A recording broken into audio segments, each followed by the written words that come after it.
aluminium, green steel, and also for other sectors which need clean energy.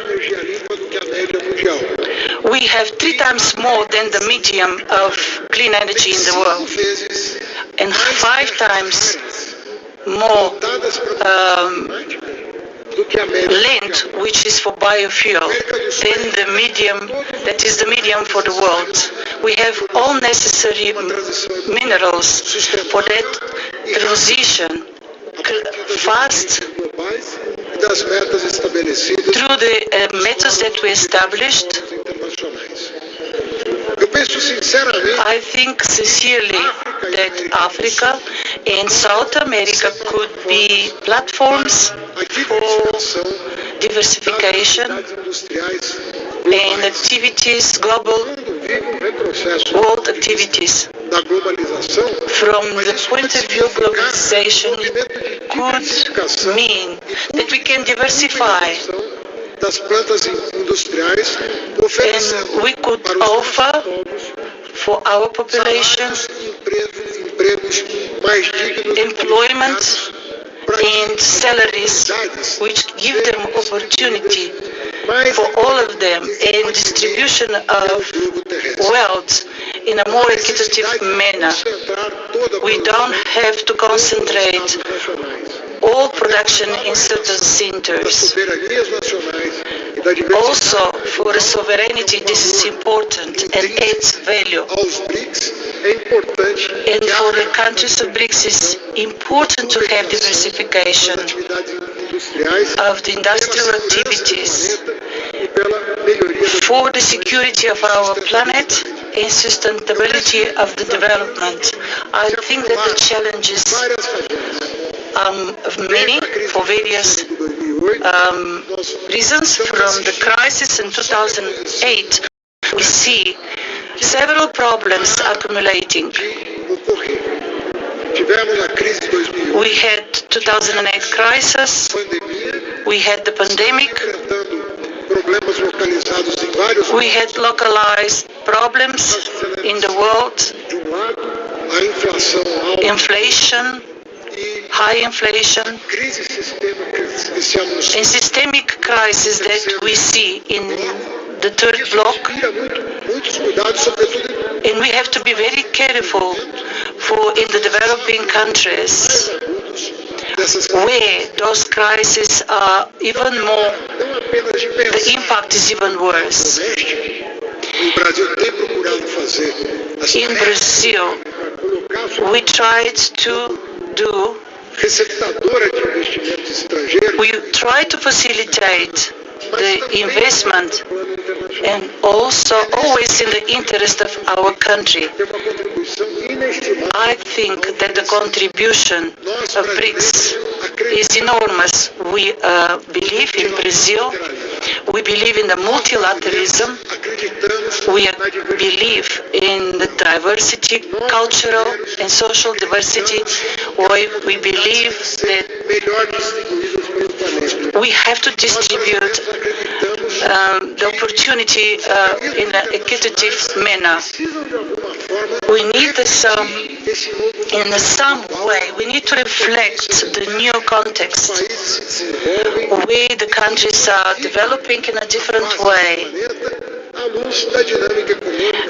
Also, we have to take into account the dynamics of different social and economic dynamics. It's important to unify in Brics, and we have to always respect the sovereignty and the values.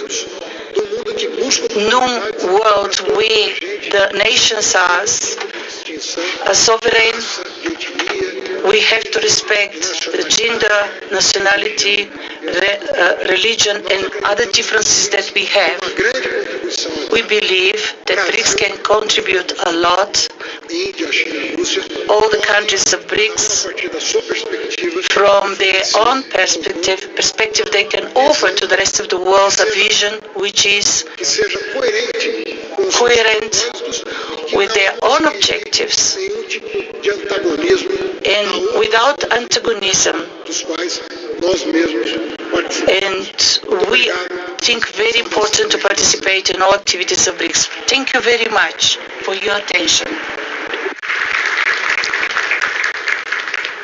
Thank you so much, Honorable Fernando Haddad, the Minister of Finance of Brazil. Appreciate your input, and I think amongst the many things he said, the one thing that stands out for me is the issue of clean energy and the connection between Brazil and South America and the African continent. And I think that's particularly important and noted insofar as that is one of the big challenges that the world is facing right now. Now, we'll move on shortly. Let me just say this much and acknowledge the Honourable Minister Ibrahim Patel, who is going to leave now, not forever, just for a short while. He has a meeting with South Africa Chinese counterparts in that combination. So he'll leave and come back for the leadership session just after lunch. Have I got that right? Okay. So thank you so much for your time, Minister Ibrahim Patel. And we look forward to seeing you in the afternoon session. So the next speaker is via AV video. So I'll draw your attention to the video screens. And I'd like to introduce from India, the Honorable Piyush Goyal, who's the Minister of Commerce and Industry, Consumer Affairs and Food and Public Distribution and Textiles from India. So let me just, this will all be done by a video. Thank you very much and enjoy that. A very good morning, ladies and gentlemen, Excellencies, distinguished delegates, colleagues, and representatives from esteemed business organizations. It is indeed a pleasure to participate at the Brics Business Forum this morning. I am indeed very sorry I could not attend in person due to my engagements at the G20 Trade and Investment Ministers meeting in India. I extend my heartfelt good wishes to the South African presidency for the successful conclusion of the Brics Trade and Industry Ministers meeting. I sincerely appreciate the commendable efforts invested in forging unity amongst big member countries on pertinent contemporary issues such as WTO reforms, resilient supply chains, digital economy, and MSME collaboration. I am pleased to note the organization of the Brics exhibition this year. It's worth mentioning here that India had started the inaugural Brics Trade Fair and Exhibition in 2016. In fact, when COVID-19 struck the world, we were able to organize a virtual trade fair during 2021. These exhibitions provide a platform for direct business engagement, fostering trade and investment growth within BRICS nations. The BRICS economies present a vast landscape of collaborative opportunities to enhance growth and development. The synergies that characterize our economies can fuel cooperation across sectors like health, agriculture, water, renewable energy, biotechnology, infrastructure, electric mobility, and sustainability. I am indeed pleased to note that besides the BRICS nations, several African companies and entities are also participating in this exhibition. I commend the presidency for organizing the investment promotion seminars alongside the BRICS business events. These seminars provide valuable opportunities for enriched business engagement and help generate dialogue on sectoral challenges and new opportunities. Amid strong global headwinds, India stands resilient as an attractive investment destination. Our economy clocked an impressive 7.2% growth in real GDP last year, the fastest growing large economy in the world. Our substantially youthful population with a median age of 28 is a strategic advantage amid global demographic shift.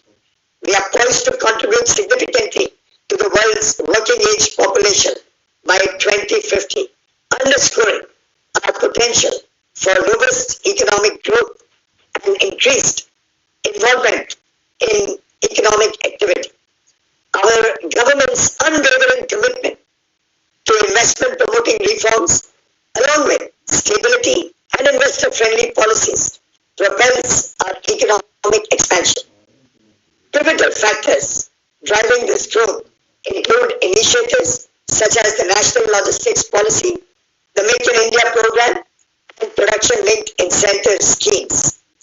We have also created the pioneer GIS-based Prime Minister's Gati Shakti National Master Plan, effectively addressing critical infrastructure gaps and enhancing supply chain efficiency.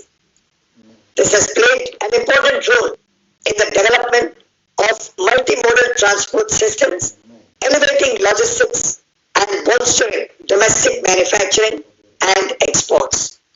We are transforming our physical infrastructure, most particularly roads and highways, railways, airports, inland waterways, ports, and digital infrastructure to international standards.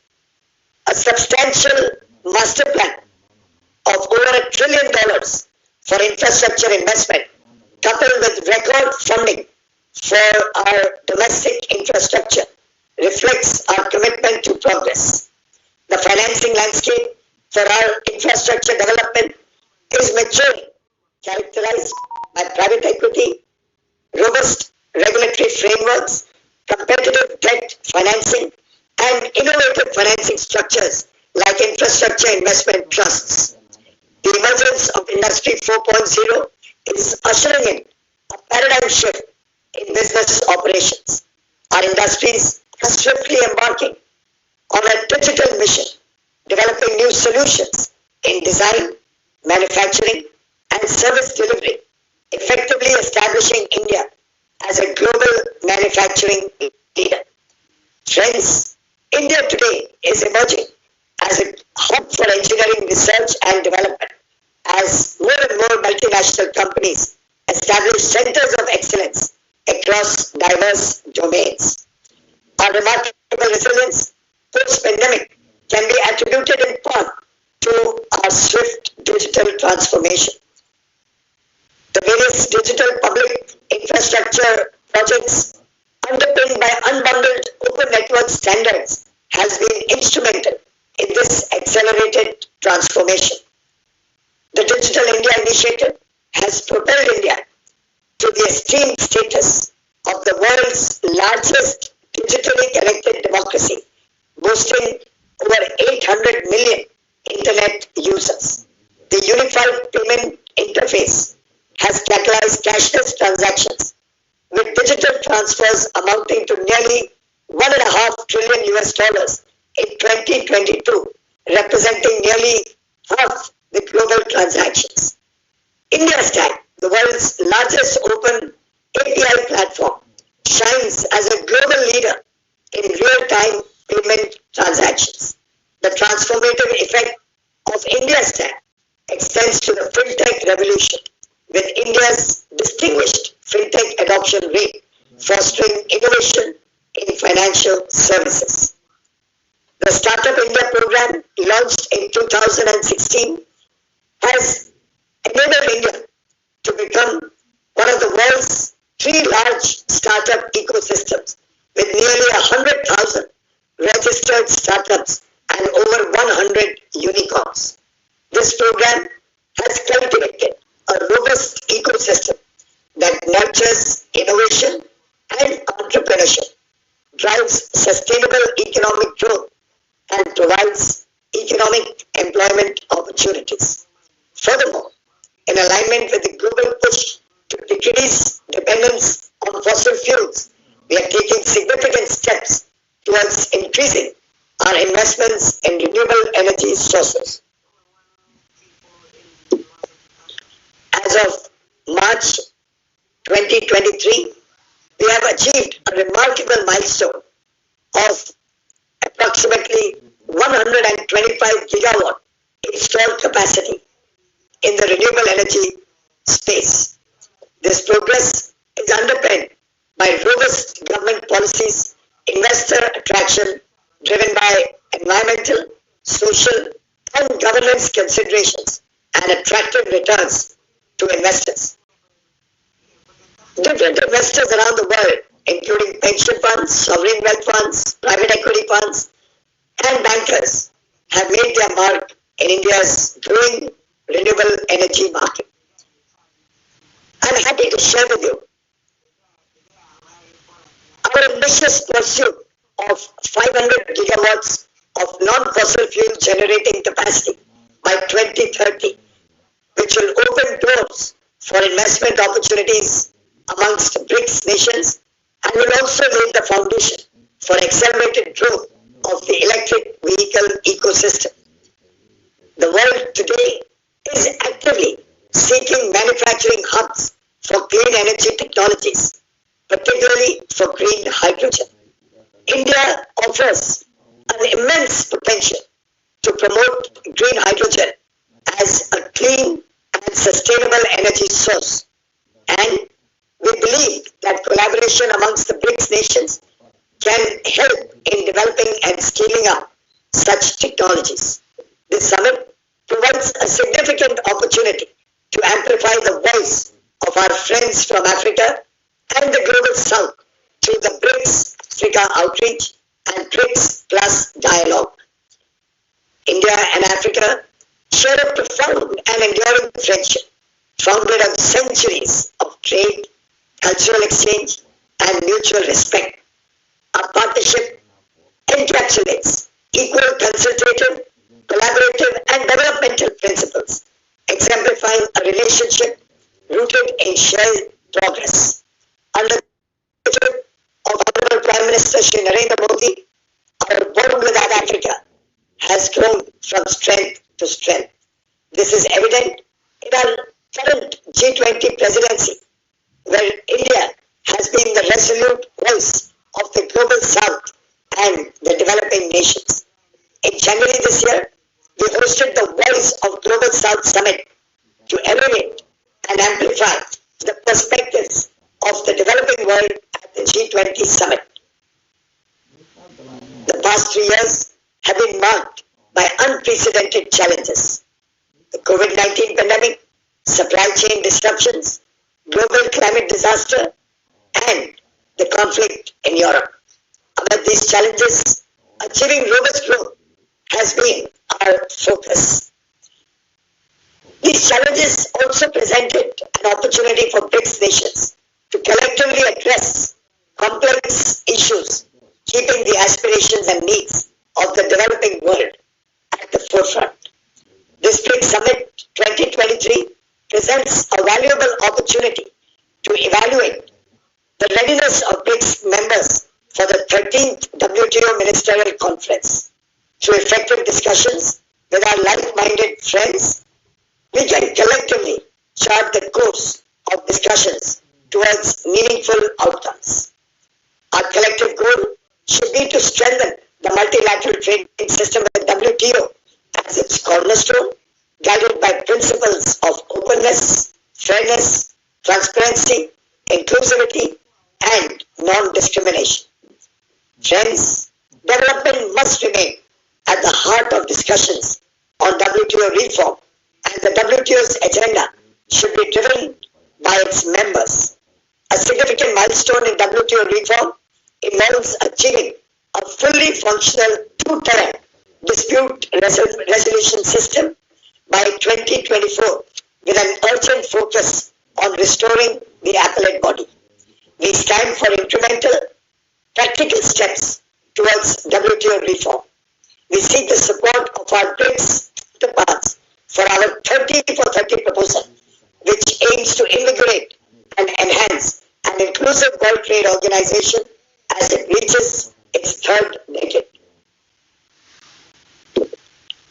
We play an important role in the Committee of Nations as a group of Brics nations and can actively and constructively contribute to WTO reform.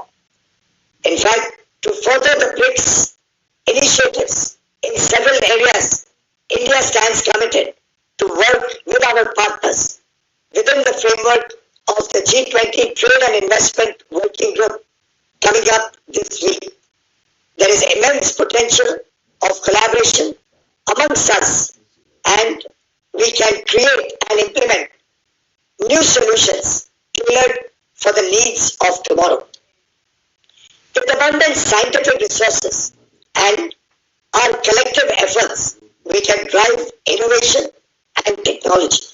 In this context, we have established 25 technology innovation hubs across India, emphasizing greater collaboration with other friends around the world.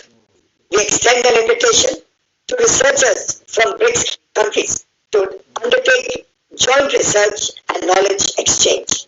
Through this mutual sharing of expertise and resources, our member nations can collectively forge new technologies that will help their economies grow and enhance global competitiveness of Brics nations. The COVID-19 pandemic also highlighted deficiencies within the global healthcare infrastructure. Addressing these issues requires fostering meaningful collaborations, promoting the sharing of cutting-edge technologies, enhancing cooperation in vaccine and pharmaceutical manufacturing, investing in capacity development, and ensuring transparent dissemination of health information. Businesses can play a crucial role in driving these essential changes. In the realm of ensuring food security, the Brics nations have been proactively working towards creating reliable framework for cooperation. The looming impact of climate change on the agriculture sector necessitates collective action. It is imperative today that we work together to enhance the resilience of agricultural economies. In our collective efforts, I also want to underscore the significance of women empowerment. India, under the leadership and guidance of Prime Minister Modi, has shifted the focus from women's development to women-led development, acknowledging their potentials as agents of profound societal and economic change. Brics member nations can come together through the Brics Women's Business Alliance. This alliance can serve as a powerful force to promote gender equality. Lastly, I commend the Brics Business Forum for its role in fostering economic relations and providing a platform for the exchange of collaborative ideas. The opportunity to harness the immense trade and investment potential that lies in the emerging markets is available for us to grow and help our economies. It is time to make our partnership more self-resilient, self-reliant, and prosperous, not just for the good of Brics member nations, but for the greater good of the world. My best wishes to each and every one of you, and my good wishes for the success of the Brics Business Forum in South Africa with this very, very important theme of making accelerated growth and sustainable development a reality. Thank you.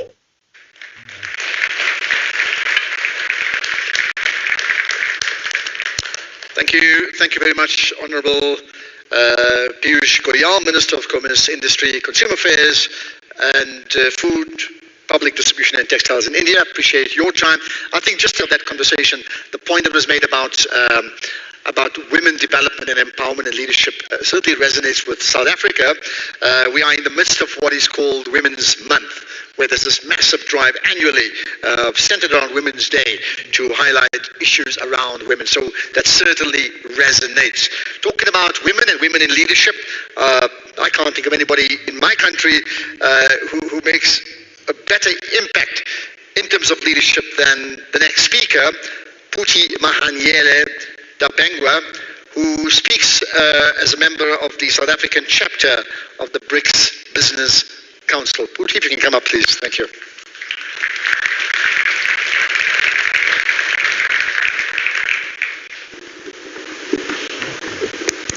Honourable Ministers, distinguished guests, founding chair of the Brics Business Council in South Africa, Mr. Patrice Motsepe, ladies and gentlemen, representing business and media, good morning, goeiemorgen, sanibonani, dumelang.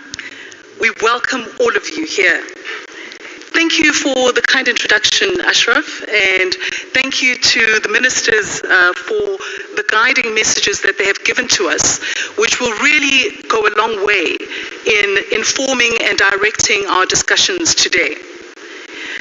Ladies and gentlemen, on behalf of the South Africa Brics Business Council, I'd like to thank you and welcome you all to this Brics Business Forum that we are having today. It is undoubtedly a privilege to be amongst all of you from across the Brics nations and the African continent.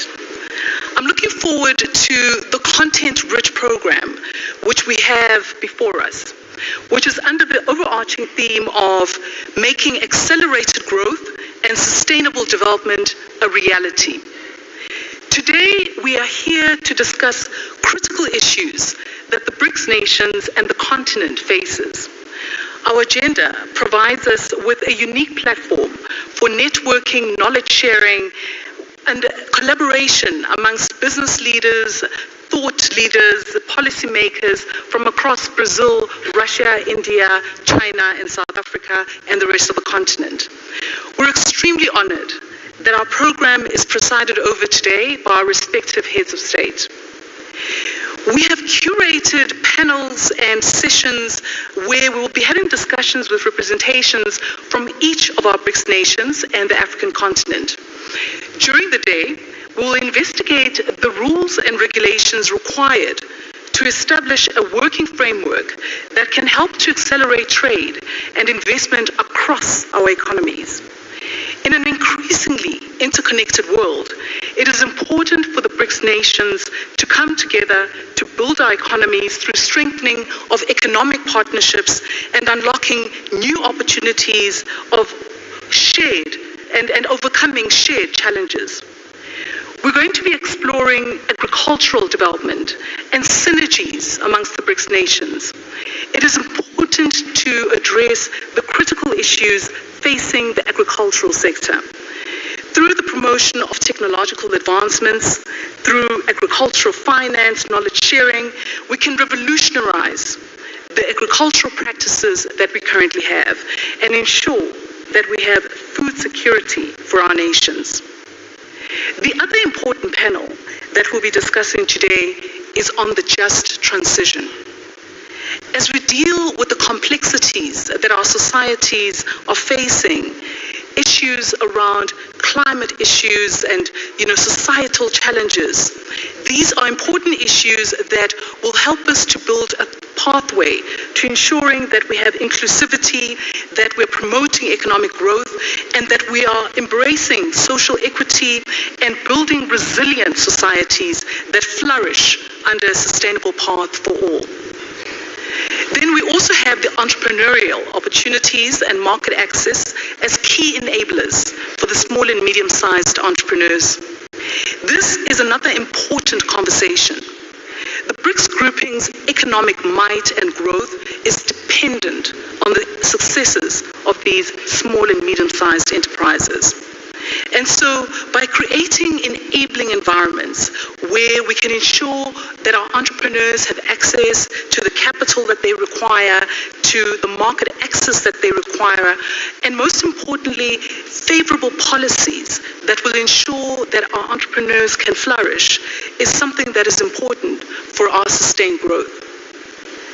Africa takes center stage today with the African Continental Free Trade Area, which is a key theme on our agenda today. The goal of creating the largest continental free trade area in the world is something that is important for us as Brics nations. And so from that perspective, this creates an opportunity for Brics nations to be able to engage with a united Africa.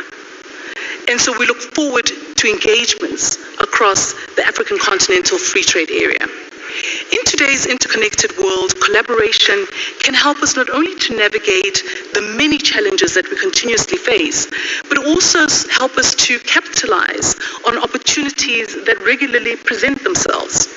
And so by working together, we can harness our collective strengths, leverage our respective expertise, and unlock new avenues for sustainable growth.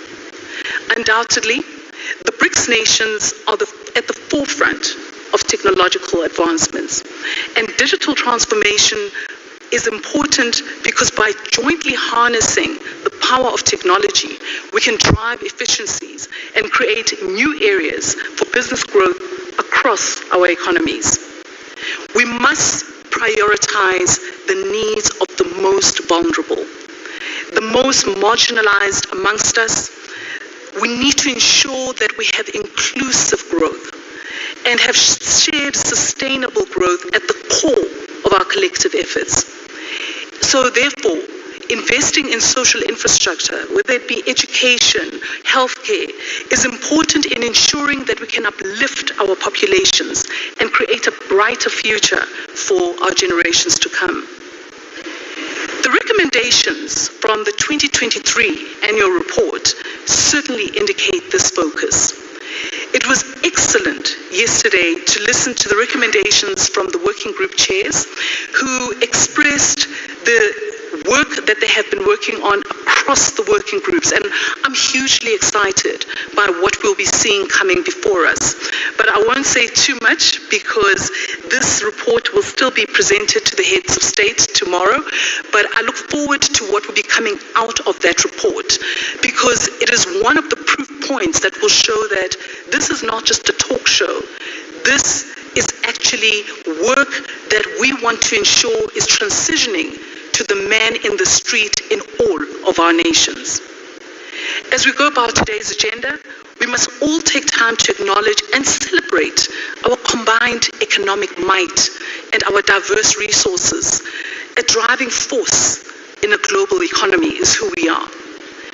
And just to add further context, remember that as the Brics nations, we account for 25% of international trade. We contribute to over 30% of global GDP. We make up just over 40% of the world's population. And so in conclusion, I encourage you all to make the most of the Brics Business Forum and to actively engage with one another, share your experiences, and find avenues for international trade, investment, and propose actionable solutions that will shape the future of our nations and the African continent. Throughout our discussions, we must remember that our strengths lie not only in our shared challenges, but they lie in our shared aspirations. We must collaborate, exchange ideas, and learn from each other's experiences. By working together, we can create an environment that promotes a sustainable development and unleashes transformative power of our BRIC nations and the African continent. Finally, as you go about shaping this Brics Business Forum, I leave you with a well-known quote from President Nelson Mandela. It is in your hands to make a better world for all who live in it. Thank you. Thank you. Thank you. Thank you very much, Puti Mahaniele Dabengwa, speaking on behalf of the South African chapter of the Brics Business Council. I mean, you said so much. Lots of debate will come through with the moderated sessions later on. But I mean, that point about the potential in terms of the largest free trade area in the world being discussed now and being put together, and to ensure that that will impact the world big time, I think that certainly excites me. So we pray that will happen. And your last quote from our former President Nelson Mandela about it is in your hands, I think is telling, because it is certainly in the hands of the leadership of all the BRICS leaders themselves. Let's move on then now to the first of the moderated sessions, and that's around collaboration and cooperation, which I think is a necessary segue, just brilliant. I'd like to call upon Nozipo Shabalala as the moderator, who will then introduce the panel herself. Thank you. There we are. Let me just tell you, Nozipho is the CEO of the Conversation Strategist, and of course I know you, but I love the fact your quote about why you do what you do, helping smart people have simple conversations that make the world a better place. So we're looking forward to your simple conversations with smart people that will hopefully change the world. I'll leave it over to you. Thank you. Thank you so much, Ashraf. Ladies and gentlemen, good morning. Thank you very much. I am going to welcome my panelists to kindly please join me up on stage. I'm going to first start off representing South Africa to call on Madame Busi Mabuza. She is, of course, representing the South African chapter of the Brics Business Council. She is the board chair of the Industrial Development Corporation as well. Madame, thank you very much. As you come up, if I might invite you to take this seat closest to me. Representing Brazil, ladies and gentlemen, it's my pleasure to please welcome Mr. Jose Sarado Neto. Let's give him a round of applause as he makes his way up. He is, of course, the chair of the Brics Business Council in looking at the Brazil chapter. Thank you very much, sir. Ladies and gentlemen, for Russia now, we are calling on the chair of the Brics Business Council for Russia, and that's Mr. Sergei Katryan. Let's give Mr. Sergei a big round of applause, please. Making our way to India now, welcoming the chair of the Brics Business Council there, and also chairman of Apollo Tyres. Please help me welcome Mr. Onkar Kanwar onto stage, please. Thank you very much, sir. If I might give you a seat there. And closing off our panel is Mr. Zhang Shuagang. He is the vice chairman of the China Council for the Promotion of International Trade. Let's give him a round of applause, please.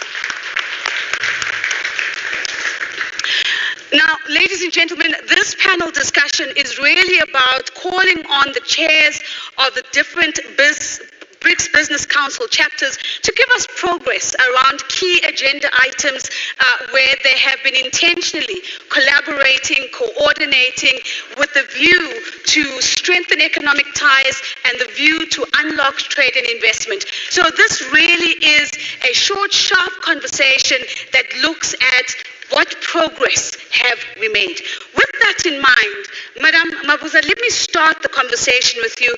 We heard Madame Mahanyele Dabengwa saying Africa takes center stage. The theme this year is Brics in Africa. The question to you is, how has Brics unlocked trade and investment opportunities for Africa within the bloc? And perhaps you might like to comment on the role of South Africa in facilitating these opportunities. Nozipho, thank you so much for the opportunity. I hope I'm audible. So first of all, the opportunity ahead is actually much bigger. That's why this conversation here at the moment is very important. So in terms of where we've come from, in 2000, I was looking at the statistics, the BRIC nations, so excluding South Africa of course joined in 2010 and attended our first summit in 2011. In 2000, BRIC accounted for 7% of global trade. Right. You did hear from Puti at the moment, BRICS accounts for going on to 30% of global trade. Intra-BRICS trade has grown by, in the past 10 years, an average annual rate of 7% or over 7%. These are very compelling numbers. However, for me, the even more important success of the BRICS formation, especially over the past 10 years, has been that we have now created a model for the world that moves us away from an extractive approach in terms of economic engagement towards a collaborative approach where we can all benefit. And why this is important for the African continent, we have the resources in abundance still in our continent, be it the human capital in terms of the youth that we have, be it in terms of the mineral resources or other natural resources. The next wave of global growth will, in my mind, Nuzipo, come from this continent. And it is thus important that we are sitting here today inviting our BRIC partners, because we see that they accept, they understand the multilateral approach where there is mutual respect, where we're all working towards a win-win outcome. And we're inviting them to come and participate in the industrialization of this continent, because this is where the world needs to see the next wave of global growth. Madam, thank you very much. And what you've done for us is you've put a marker on the board and you've said the next wave of global growth will come from this place and from this block and from this continent. And so, of course, ladies and gentlemen, we're going to keep tracking that as we do that. But you've shared some interesting numbers. And Mr. Salado, I want to come back to these numbers because, again, we're talking trade and we're hearing today that that is tracking towards 30% if we look at trade within the bloc. My question to you is not so much around how we've gotten there. I'm more interested in how we're going to increase that trade. If we're going to meet this aspiration of really driving the next wave of growth, we've got to increase the trade. How are we going to do it? Thank you very much. First of all, thank you for the invitation to be here. It is always a pleasure to be in the great city of Johannesburg. Very welcome, and a special thanks to our chair from the South African chapter. Well, in terms of the future, it's very important that we state that the BRICS Business Council is a very strong organization, has built a very profound work in identifying intra-BRICS sector networks. So we have promoted trade missions, we have worked on showcase investment projects within the BRICS nations. So this is part of the tasks that we undertook to bring us where we are. We have adopted a trade and investment promotion statement, which is a plan of action for the next 10 years. This obviously includes enhancing balance of trade through bilateral agreements, to the exploration of value chains opportunities. So it's very important to say that when you see the BRICS Business Council work, we are not only on bold free trade statements, we go into the supply chains and identify specific opportunities of integration, and I will come back to that later on.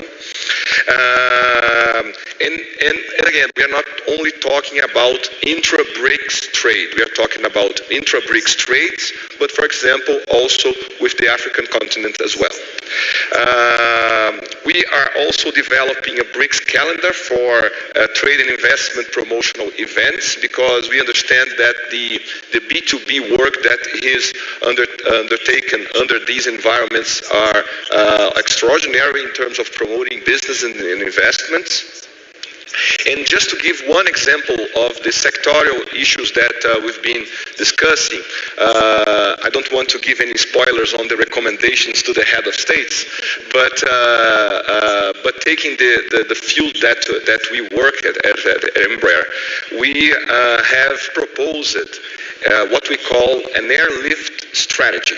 An airlift strategy will be a comprehensive plan to make sure that we have air connection between the BRICS countries, because without air connection, there is no flow of passengers, there is no flow of tourism that negatively impacts the tourism, it affects cargo, it affects particularly the business people who are traveling, promoting business, investing, and doing trade. So this is a comprehensive plan, and we are going to go drill down the problem into identifying inclusive city pairs that could be served by regular flights to foster that strategy. So that's just an example trying to respond to your questions on what we foresee without having any spoilers on the recommendations to the head of states. No, you've done a fantastic job, Mr. Sardo. No spoilers, but certainly very good news for all of us as we're listening in, really ensuring that there is a connection amongst the BRICS member states, which I think is fantastic. What you've also said, which I think was really insightful, is that we're not just playing at the surface. We're going into the value chains. We're looking at the supply chains, and that's really enlightening to show the level of work that's going in. Let me then go to Mr. Khatri, and let me come to you, please, sir, with the next question.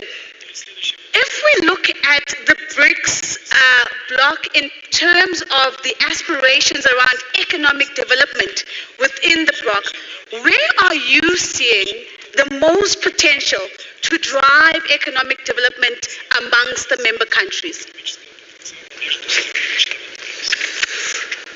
Ну, вообще-то, самый главный потенциал, он в самом простом. Человеческих отношениях. Easiest. It's a human relationship. 10 years ago, I couldn't even imagine that I would meet people from different parts of our planet who will become my friends, my partners, and we'll have discussions, and we'll do jointly what next to me is the commandant, Mr. Matsepa. These are the people that 10 years ago we signed the setting of the Business Council of BRICS, and our relationship not only we didn't only keep, but we developed our relations, and we are sure that we would respond to any request. And one example, first of all, human resource, human relationship that's between the presidents, the ministers, deputy ministers, our forum, our exhibitions, congresses. These are the opportunity to meet each other, to see each other in the eye, look in the eye, and to have discussion face to face. Then you can really work on the decisions on different issues and different problems. We might have different opinions and different views, but it's the opportunity to honestly talk to each other, and this, I think, is the biggest potential. If we speak about economy,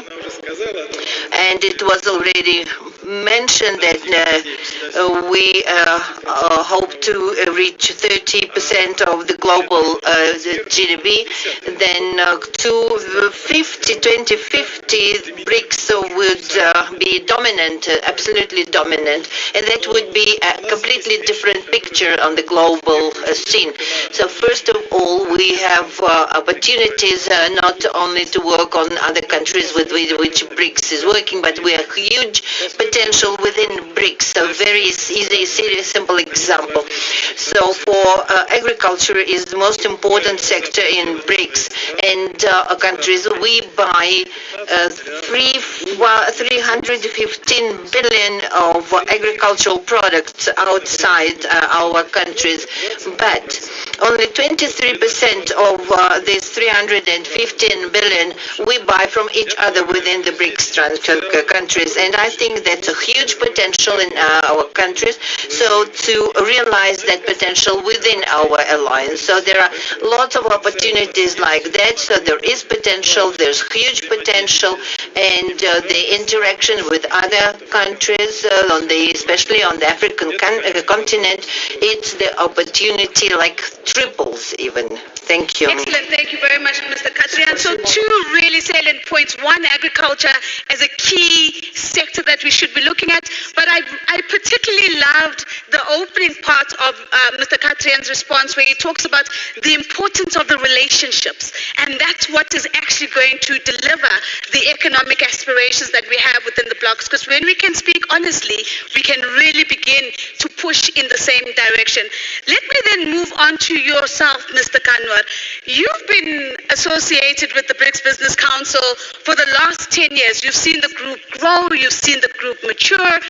I'd like you to maybe give us a forward look now and talk to us a little bit about how do you see BRICS businesses contributing to the sustainable growth of BRICS member countries? Thank you very much. Very good question. I think the question you raised is very relevant. In the name of economic growth, we've been abusing nature. And that is what is happening. And nature is giving a revenge, coming up with, you have fires, floods, global warming, all these things happening because we've not bothered. We've just been busy pushing economic agenda. So I think time has come now. There'll be no tomorrow. You see, now it's question everybody knows. We have to use fossil and renewable energy. You know, there are a lot in the industry, especially steel, aluminum. Unless special efforts are done, little is being done, but a lot is desired to be done so that this emission, is removed because they are the one which is maximum emitting carbons. So it has to have the low carbon. Everybody knows it, but yet actions are not being taken. Now on the water also, 20th century is going to be a big challenge for not only for the planet as a whole. We have to make sure how we make sure the water is reused. So there is agriculture. How do we have sustainable? So there we have to see how we can have drip irrigation. Yeah. And then at the same time, in the drip irrigation, we should see, we have, how do we make sure that this we prevent post-harvest. There is a burning of these butts, and that again emits a lot of emission, So it's very important we should do that. Now on the urban center also, we should, water harvesting, rainwater harvesting. This has to be done at every level, at every home. And I think this is happening in a big way in India, but I'm sure other countries are also following these things. Because like I said, water is going to be a very big challenge for the planet as a whole. And that is going to be, you have everything, but you will have no water. Yeah. So it's very important to address that. And then apart from that, we have to have collaborative efforts from each other.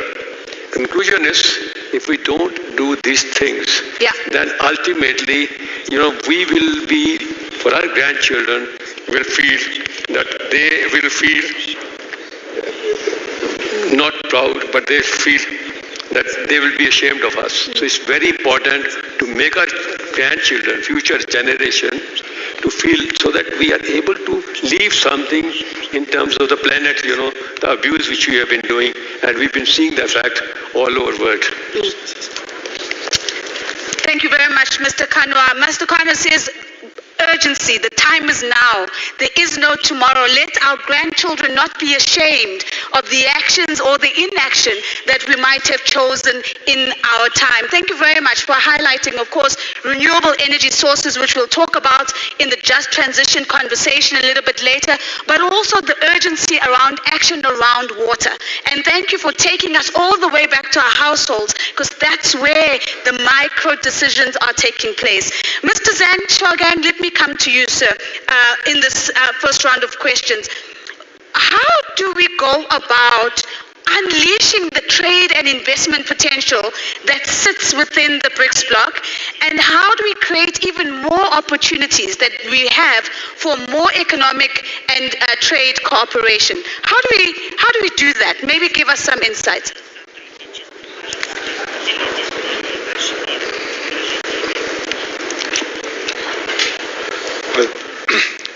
Thank you very much for your question.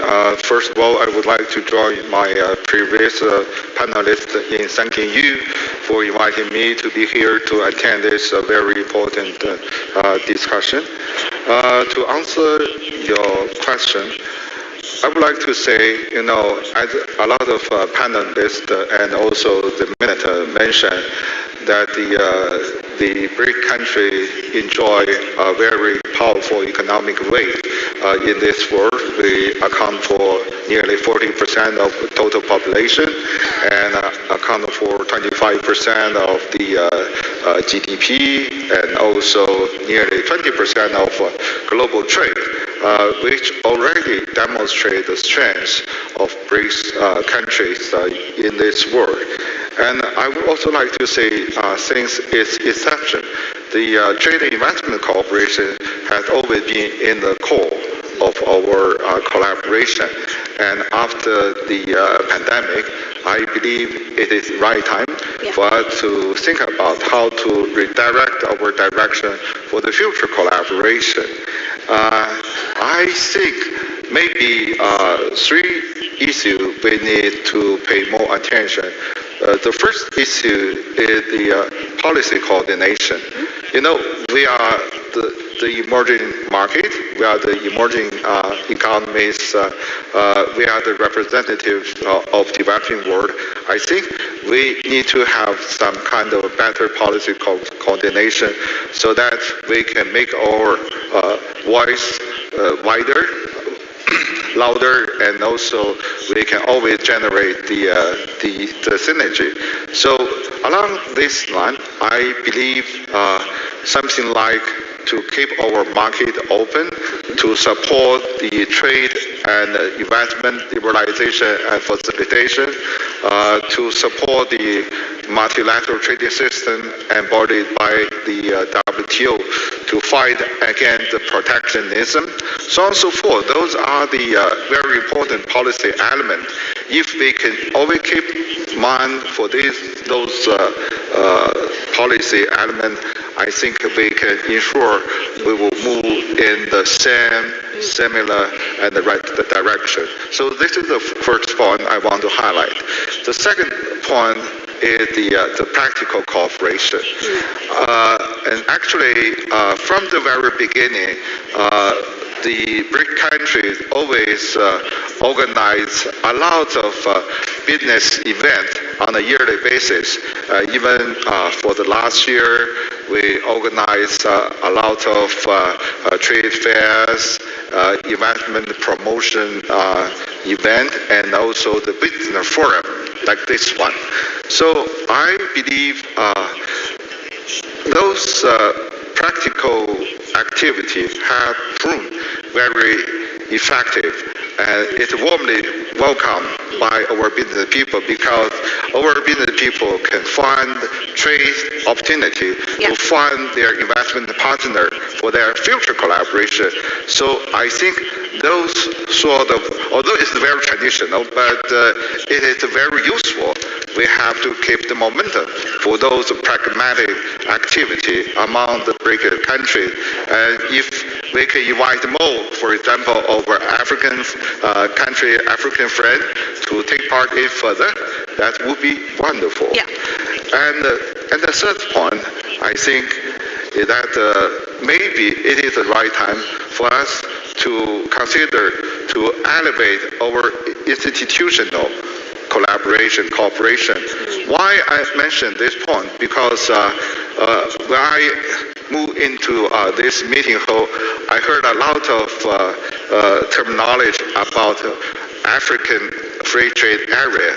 And I think the free trade arrangement, it is a very modern, very powerful trade and investment mechanism which can remove all the trade and investment barrier and provide institutional guarantee for our future trade and investment cooperation.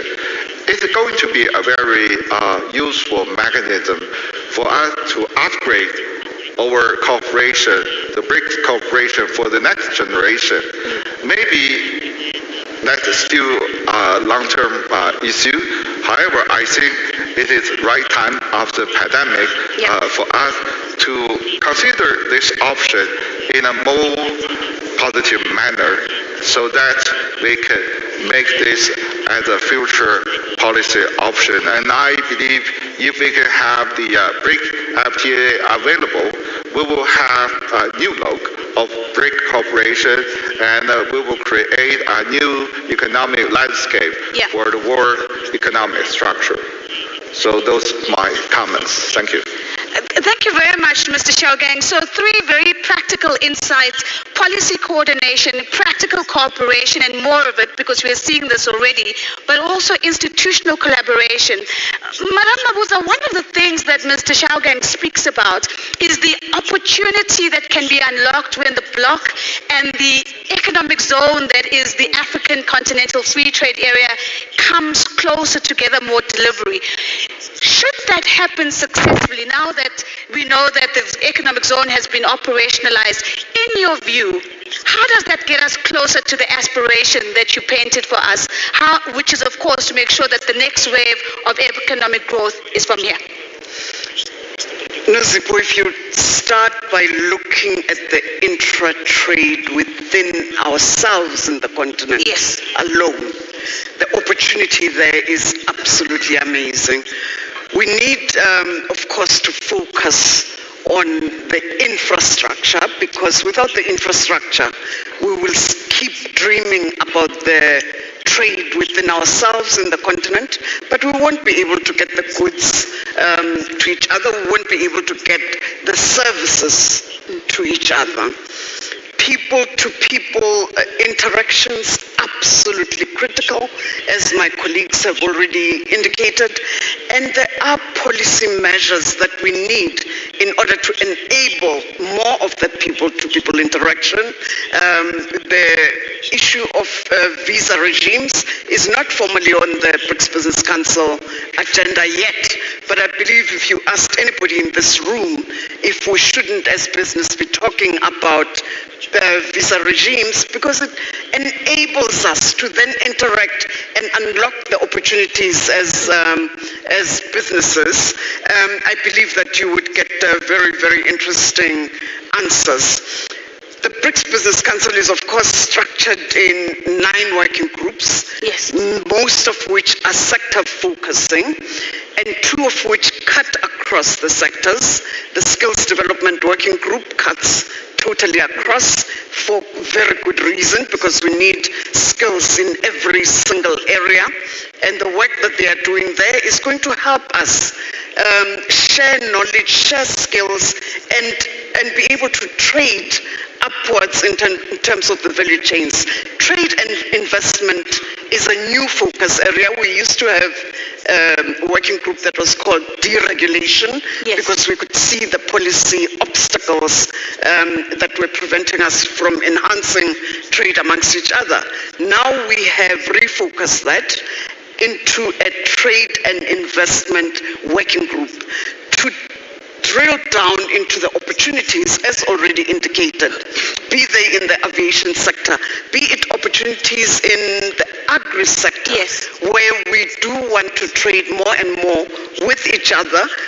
My colleagues in South Africa have indicated that the opportunity for them is even bigger ahead. Much as we've seen growth in terms of trade with our Brics partners, we believe that the opportunity is even higher. Final comment from my side. The continent experienced, especially during the COVID lockdowns and other economic shock events that happened in the world, experienced potential food insecurity, facing potential food insecurity in the continent, with so much arable land, with so much youthful population that is ready to actually work the fields, with partners that have delivered agri-parks in their own economies. So we need to partner in terms of investment, skills transfer, and unlock such opportunities, to be specific. We're running tight on time, but I just want to push a little bit, because I think that's a fantastic response, Madam.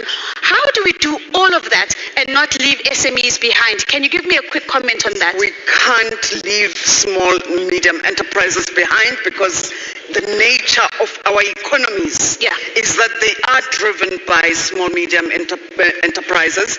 And in fact, if you're looking for job creation, you need SMMEs at the center of your strategies. And I'm actually quite excited that in our working groups we have businesses, large and small, collaborating on these opportunities. That's how economic growth is fostered. Fantastic. And Mr. Serrato, you were nodding as Madame Mabuza was speaking. And so what I want to bring to you as a question is the question of the Global South. Because what the Brics bloc has done is that it really has allowed the investment spotlight to also shine on the Global South. Can you talk to us very briefly on some of the strategic partnerships that Brazil is not only an active participant in, but is potentially leading and driving, and how this is allowing us to unlock the trade, the investment, and the economic ties? Thank you very much for the question. I think that renewable energy is probably one of the most relevant strategic sectors for Brazil, since it is highly relevant for the global economy.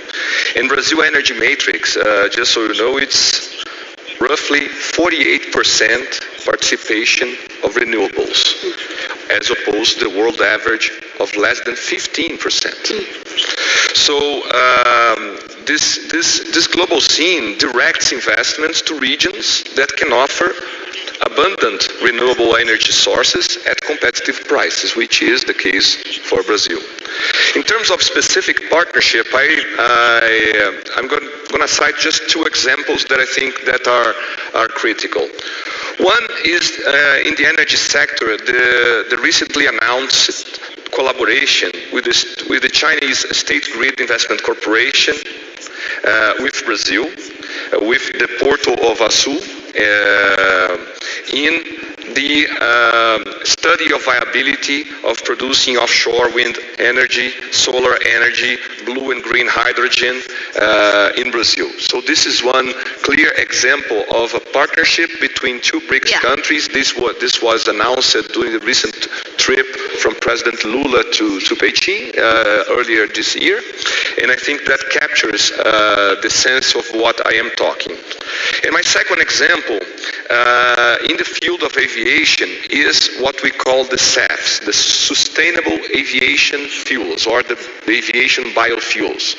The challenge on the aviation biofuels is very simple to explain. There are no aviation biofuels enough for the demand in the world. The demand is 10,000 times the supply. So there is huge opportunities. Brazil is working hard. Not only the industry, Embraer is developing technologies, not only on SAFs, but also on electric and hydrogen-powered vehicles, but also on the production of SAFs in Brazil. So this is another example on the Global South cooperation of something that will only grow and will present a lot of opportunities of investments into Brazil. Thank you very much. And we're going to unpack, of course, a little bit later, Mr. Serrato, that exact partnership between the China State Company and, of course, what is happening in renewable energies in Brazil. But thank you also for raising the opportunity that sits within the biofuel space. Let me make my way to Mr. Katrien once more. Mr. Katrien, we've been hearing agriculture as an opportunity in this panel. You have spoken about it. Madame Mabuza has spoken about it. What are the three things that we can do practically that are going to unlock agriculture as a real opportunity within the Brics bloc?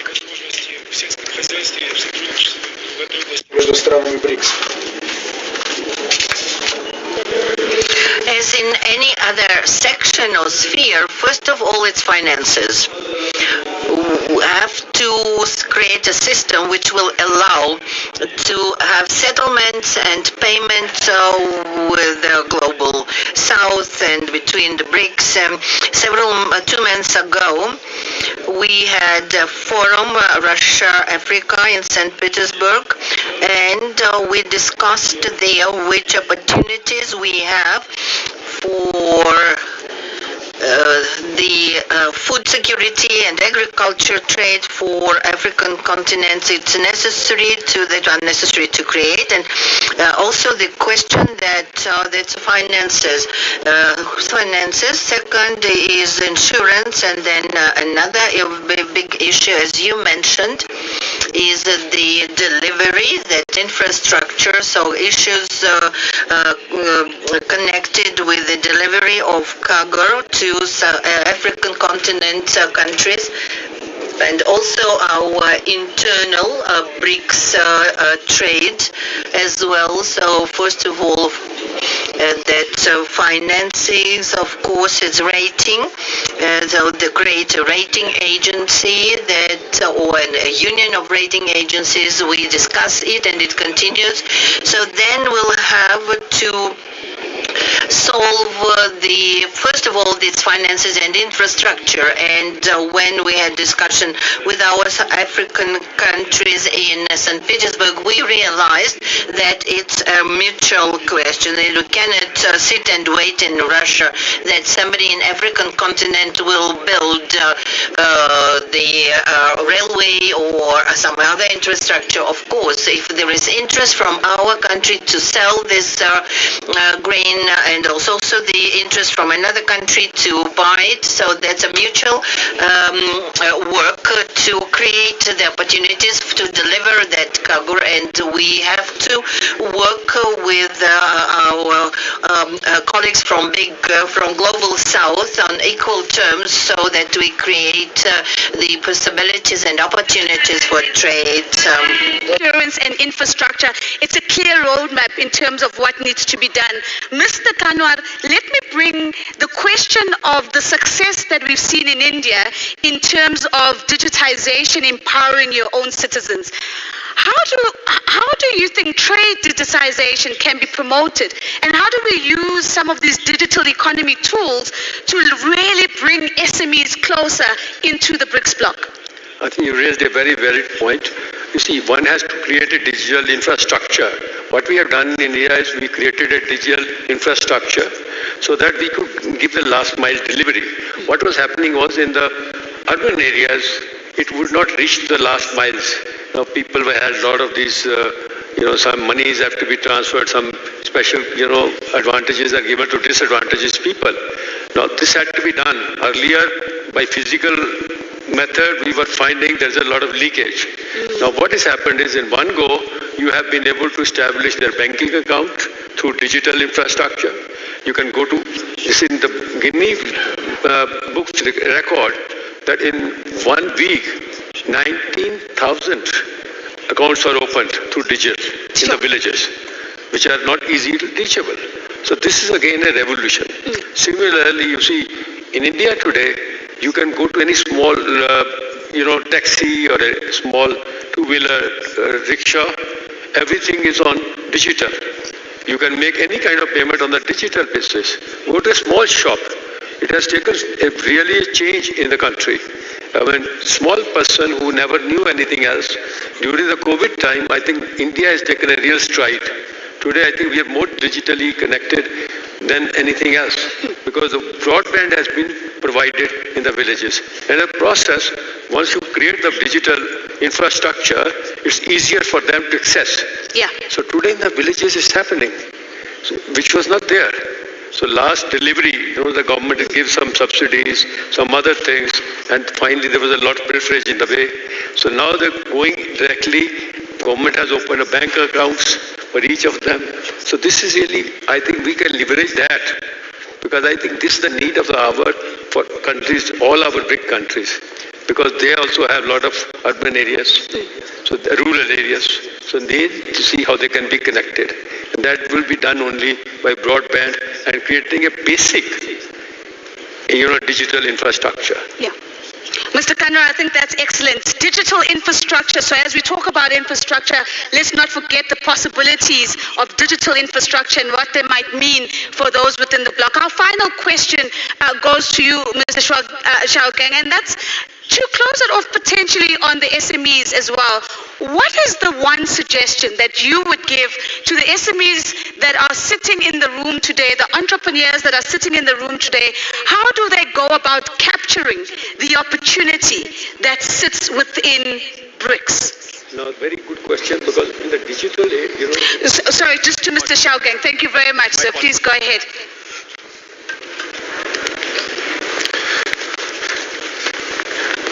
When we talk about the SME, I always recall myself a series of figures. Actually, in China, we use 5% to describe the importance of SME.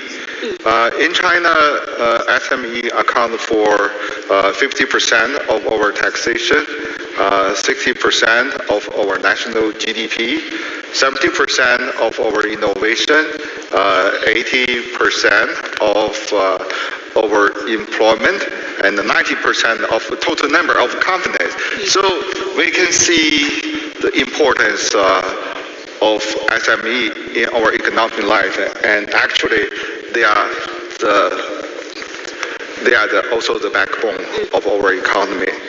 However, the SME are very diversified. They cover almost all the blood tube of our body.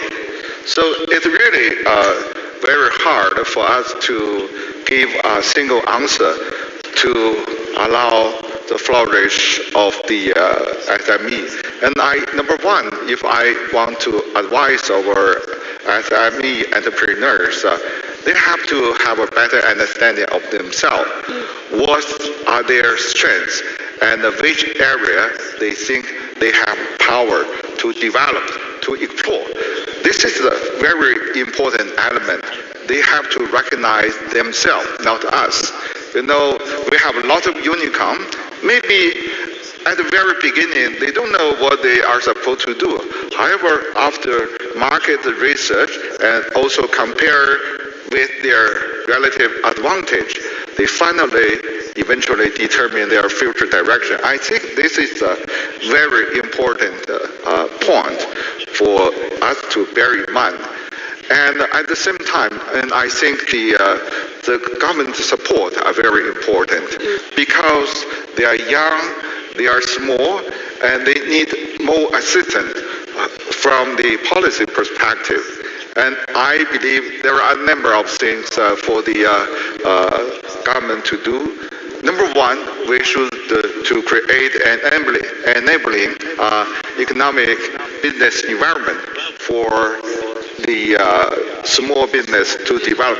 For example, a freer tax policy, relaxed policy for land use, for recruitment, or something like this. And also, I believe what is also important is the training. You know, to provide a variety of training opportunities so that to allow our small and medium business people to get acquainted with the work they are living and to find their own position. Yeah. And at the same time, and I think some encouraging policy are very important for them. I'm conscious of this time, so I think there are a lot of things to do. We need to combine what we can supply with exactly what SME are needing right now. So I will end here. Thank you so much. Thank you very much, Mr. Xiaogang. And so if you are an entrepreneur and you're sitting in the audience, I hope you heard that call to action. Know yourself first and what it is that you can solve and contribute to within the block, and the opportunity will be waiting for you. Ladies and gentlemen, I don't think we could have closed off this conversation at a better place. Allow me to echo Mr. Kanwar. The time is now. Ladies and gentlemen, please give my panelists a big, big round of applause.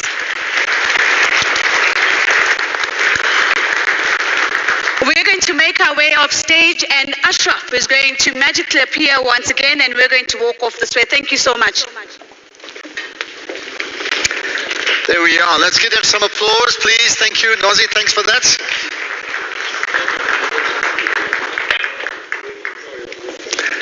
Just as they are getting off stage, let me remind you, so we've got 2 more sessions before we have the tea break.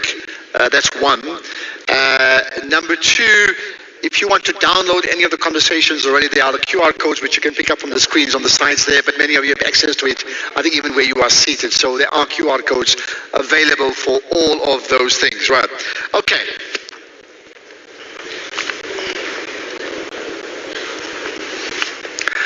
I hope you enjoyed that conversation around collaboration and cooperation. It's very important, right? Yeah? Okay. Let's now talk about something I think that's particularly important, which is the issue of agriculture. And agriculture in focus in relation to Brics. And the issues of sustainable development around agriculture, I think, is absolutely critical. So we, as always, have 5 panelists. And I'm going to call upon them. Firstly, from South Africa, Wandile Siklobo, who's the chairperson of the Agro Business Working Group. Wandile, if you can come up, please, an applause for him. Thank you. And you take the first seat there, yeah. And always we seated across South Africa and then the rest of the nations, right? The next of the panelists is Bruno Ferla, who's the Vice President of BRF. He's from Brazil. Applause for Bruno. Thank you. Let's do that. Thank you. You were saying you've been here, 12 times or something like that? Yeah, about that. He's a citizen of South Africa, so I gather, in some form or the other. From Russia, Vladimir Nosov, from Agriculture WG and the head of competence at FOSS Agro. Vladimir, thank you for your time. And I know you've come for the very first time to the country, so welcome. Thank you. And we move on to India. Jai Shroff is the chair and the global CEO of UPL. Is also a member of the BBC India, which is the Brics Business Council. Jai, good to meet up. We've shaken everybody else's hands. I need to do that too. Thank you. Right.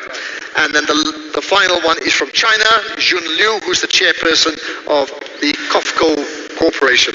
Applause for Jun Liu from China. Thank you.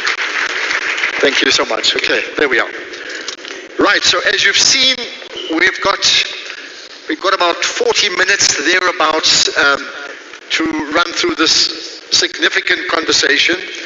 I'm going to start in order with all of you here, starting with my South African colleague. And I want to ask each one of you, perhaps if we say agriculture in focus in relation to Brics, right? And ideally I'd like you to answer 2 minutes each, all of you, right? What can you tell us? What's your thoughts around Brics and agriculture? And then specifically, what do you think is being done or would you like to see being done? Sure. I think, Ashraf, from a South Africa side, the one point that we appreciate a lot is that when you think about the Brics countries, we are all powerhouses when it comes to agriculture. So there's a lot of interaction already that can be done on that. But from us, one of the other observations that we have seen is the fact that when you think about then the trade within this grouping in agriculture, we import as a grouping in generally just over $300 billion of agricultural products. But when you look at where all of these products are coming from, there isn't a lot that comes between us. The inter-trade is still fairly low on that. So South Africa is looking at this and saying, how can we promote trade amongst ourselves as the one point? And there are clear reasons about why inter-trade amongst the Brics countries is low. Tariffs in certain products are still fairly high. And of course, there are also non-tariff barriers, issues like phytosanitary measures. All of those are things that we thought we could have a conversation. And over the past couple of 8 months, we've had a productive conversation on that to say, how do we propose then the lowering of those tariffs, addressing the non-tariff barriers, phytosanitary measures, so that we can promote trade amongst ourselves. Because as I said, we are the powerhouse of agriculture, but there are some markets that are importing more than the other. As an example, if you consider China as well as India, in that $300 billion that I was talking about, they import roughly 85% of that, and we do think that they can get some of that from Brazil, and certainly they can get some of the high quality products from South Africa. So that's one of the major points that we had put on the table from our side. Okay, I'll certainly pick up on the issue of greater cooperation and tariffs, and we'll get to that just now. Let's move on then to Bruno Ferla from Brazil. Yeah? Yeah, very nice to be here. Actually, fancy Mike did. I feel like a pop star here. Well, Very it's about time. nice. Good for you. But anyway, well, Brazil has been playing in the agriculture and livestock business for a while, and now we are one of the powerhouses, as you mentioned, and I think we only came to that because of technology. So some countries invested heavily in technology to produce phones, to produce computers. And Brazil has invested a lot in technology to produce food. And this is important, and this is what really can bring all the Brics countries together, is the exchange of technology, the exchange of knowledge on how to improve our yields, how to make a better use of our land and of our water. So I can give you an example here. Just in this panel, I can mention Jay Shoroff, that is a partner of Brazil in many, many endeavors, and also COFCO as well. So we are doing that. This is a reality, and this is something that we have to embrace. And the free trade among our countries, talking about agriculture, it's something that we really, really have to pursue. Okay, we'll pick up on that. Free trade, very important. Let's move on then to Vladimir Nosov. Vladimir, your opening lines, thoughts on this? And actually, sustainable agricultural development is very much important for Brics countries, and it's very important for all the world. Because sustainable agriculture must meet the needs of present and future generations. And innovative decisions help to improve farm profitability and to minimize environmental risks of agriculture. And I'd like to speak about fertilizers because I'm from the fertilizer company, and we need new fertilizer products that should address all the challenges, such as decreasing nutrient losses to aquatic ecosystems, such as mitigating greenhouse gas emission to the atmosphere, and increasing carbon sequestration in soils. And we should also consider in Brics maintenance of soil fertility and rehabilitation of degraded soils through improved soil biodiversity. Okay, let's then move on to the, thanks for that. Let's move on to the fourth of the speakers, and that's from India, Jai Shroff. Thank you. I just want to say that the whole agribusiness or the agriculture production is about 4.3 trillion annually. About half of that is in the Brics countries. China is over 1 trillion, India is about $500 million, Brazil and South Africa also contribute substantially. But the global trade from the Brics nations is only 300 billion because of the large population. So I think it's very, very important to understand the global trade policies of some of the countries. The other very important thing is climate change impacts agriculture the most, more than any other industry. Farmers get most impacted by climate change. And we need to create a system by which we can create some kind of resilience for farmers, because food security is such a big issue, and climate change and impact on farmers can be a huge impact. Saying that agriculture, as Vladimir was saying, is one of the key tools to actually decarbonize the world. Soil is the biggest sink for carbon, and we need to create a reward system for farmers, for sustainable agriculture. And if Brics can take the lead in developing a system to reward farmers for sustainable behavior, we can see a massive change, and that will really help improve soil, improve to help decarbonize the world, and also create a revenue system. Today, hundreds of billions of dollars are being spent on electric vehicles, subsidizing them, solar energy, wind energy, and why can't we reward farmers? And the whole food system should reward farmers for sustainable behavior. And the last point I just want to say is, I think all the panelists have referred to, is there are non-tariff barriers which are going to hugely impact agriculture productivity, particularly in developing countries where farmers are very, very poor, and we need to be really watchful about some of the policies of the European Union which are going to really massively impact food availability and food security for the world. Thanks. Thank you for that. Right, let's move on to the last of the speakers for the opening thoughts from China. Jun Liu, just by the way, you guys need to listen while the earpiece is going to speak in his native tongue. Thank you. Right now, we just listened to the very wonderful resources that all the Brics countries have. And therefore, China is also very rich in terms of its renewable, in terms of its energies. However, what is very important is the responsibility we have, especially regarding industrial industries and companies. Regarding COFCO, we were based in 1949.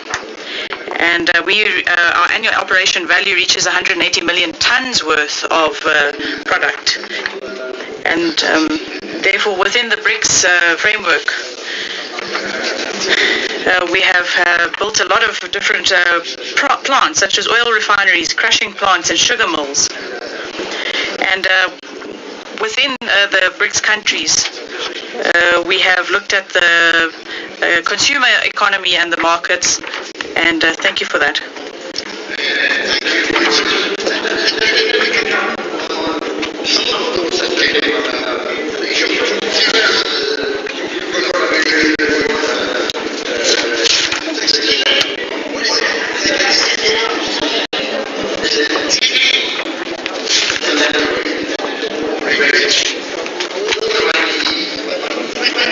There are barriers, and those barriers are what? They not being removed, or they far too slow? What's happening? I think, Ashraf, the intent to remove them is there, because that's the idea we get when we speak with the political principles, at least from South Africa at the moment. But I think the process has been slow. I'll give you an example. In South Africa at the moment, we export roughly about half of what we produce in value terms. We are big in the EU. Roughly 40% of our exports are in Africa, 20% in the EU, and also in other regions.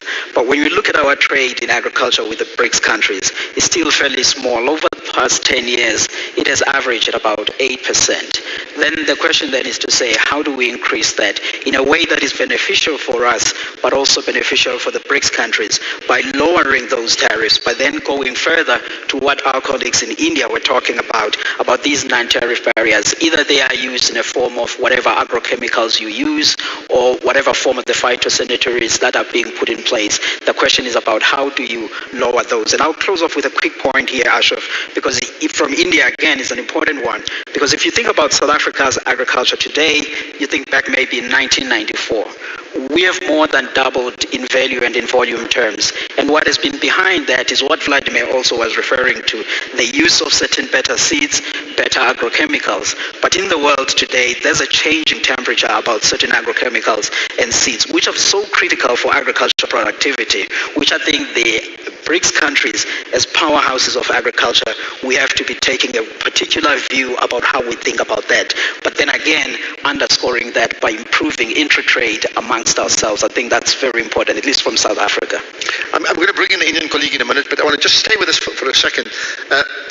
So you mentioned, yes, tariffs need to be really looked at, etc. But do you get a sense there's an urgency around removing those barriers of trade because it's far too low, as you've already suggested, or is it something that's been put on the agenda, but we'll see what happens down the line? I'm looking for urgency here. Yeah. I think the urgency is there. I mean, you heard our chair from the BRICS Business Council, you heard Council member Ms. Puti Mawanyela also speaking earlier. They talked about agriculture, they talked about the importance of trade, and those are all of the things which she was saying they included in the annual report, and hopefully the political principle will bring a sense of urgency. But I appreciate you raising that point that there has to be some urgency, because in South Africa today, I mean, if we're thinking the next 10 years, the volume of products that we will have for exports may increase by 50%. These are high quality wine, fruits and beef, and we would like to share it with some of our BRICS partners, which is why we are always so cognizant about this particular Well, absolutely. So let's get your thoughts. I mean, you spoke about from an Indian perspective about the tariffs and I'm asking that question about urgency. I mean, just add to that. Yeah, absolutely. I think the worry is that as the opportunity, as agriculture productivity in the BRICS countries, and particularly in Africa and some of the other underdeveloped countries improves, and they have opportunity to export to Europe and other developed countries, there is a nervousness of protectionist attitude, and they're finding ways to block this. This will really impact the prosperity of small agriculture, small farmers, small agribusinesses to markets, because there has to be a free trade, and you create such a lot of barriers that these guys cannot meet that, and then they have to sell their produce locally. There is an oversupply, prices crash, and they are in this circle of poverty, and they cannot get out of that. So it's very important that as BRICS, which is the largest consumer, largest producer, we take a dominant role in understanding some of these policies being driven. What is the ulterior motive? And then address it in a proper way, because otherwise agriculture development in a continent like Africa, which can really be the food basket of the world, will never happen. Yeah, I think that's very important, and I think, for all of us, we can talk about having the seat at the table, which we do have, but ultimately it's how it impacts on the farmers. I think you've certainly alluded to that, and how we change that situation where the farmers must see their positions change, protected, rewarded, so that then the consumer will see the benefits of that as well. I want to just, I know, Vladimir, you've also had some thoughts around free trade, right, around agricultural products, so input, Eddie. So maybe if you can add to that. Okay. Actually, there are several approaches how to address all the challenges I mentioned in my introduction. And these decisions includes, speaking about, of course, fertilizers, these decisions include smart products, smart fertilizers based on slow release systems. Next generation products include biofertilizers that contain microbes and biostimulants, improving crop nutrition, improving plant tolerance to stress situation, and let's speak also about so-called eco-efficient fertilizers.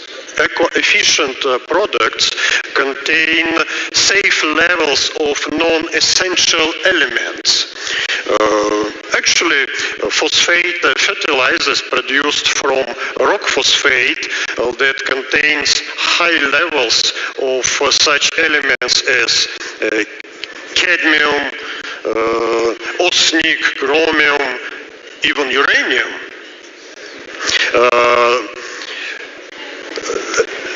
And such toxic elements are accumulated in our soils. Until then, through crop production, through all the agricultural production, these toxic elements enter food chain and negatively affect human nutrition, negatively affect our health.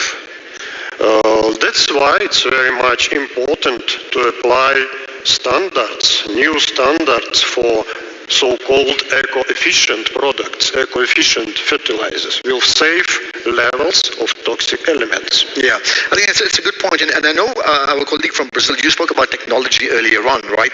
And that's maybe a good segue into that in terms of, to what level are we using technology? One, there's this issue of food security. There's climate change. There are huge issues in the world. There are many countries with immense wealth and great issues around food consumption. There are many others that are starving, and many of them, the citizens belong to the Brics nations, right? What's your thought in terms of coming up with groundbreaking practices that can change things? Well, you mentioned that everybody would like to have a seat on the table. And I would say, what is the point if there is no food on the table? So we have to have food on the table. And in order to guarantee and to pursue the food security principles, I think that it is essential because of the growth of the population, because of the increase of the needs of that population, is to produce more food and more quality food, agriculture or livestock, so animal protein as well. And in order to do that, the only way is technology. Technology in terms of how you use your water resources that are limited, how to use your soil. So we are talking about fertilizers, how to get a better yield in terms of seeds, what type of seeds that they use, and talking about livestock. So it is beef, or it is grain beef. We are talking about the swine, the porks, and the poultry. How we feed that as well. So there is a competition here. So we have to be bright enough to balance all that and to give people the food that they need on the table, quality food, on time, and with a good price. But here's the question. So yes, I think the food on the table makes complete sense, and we agree. But in terms of embracing technology, right? To what degree is there? One thing is the Brics nations embracing technology for themselves, and then being propelled by lower tariffs, and that's fine. But to what degree are those technological advances in country A then shared with country B, C, D, E? I think that there is a sharing. Sometimes the sharing is by selling other products, for instance, fertilizers. Sometimes the sharing is to provide better seeds or to provide a better genetics for the livestock. So there is a sharing on that. And the sharing, it's also a question of trade. Nobody's giving up anything here. And we do not want that to be based on giving for free, because that would destroy business. It will not go through. So it has to have this, and then I came back to the trade barriers. So we have to get rid of them in every and each of those sectors. So not only in the final product, but in all the outputs and technologies that go and end up in our table. Okay, let me bring in our colleague from China. I mean, you have thoughts on trade barriers, you have thoughts on sustainable development in your country, and you'd like to just add to that?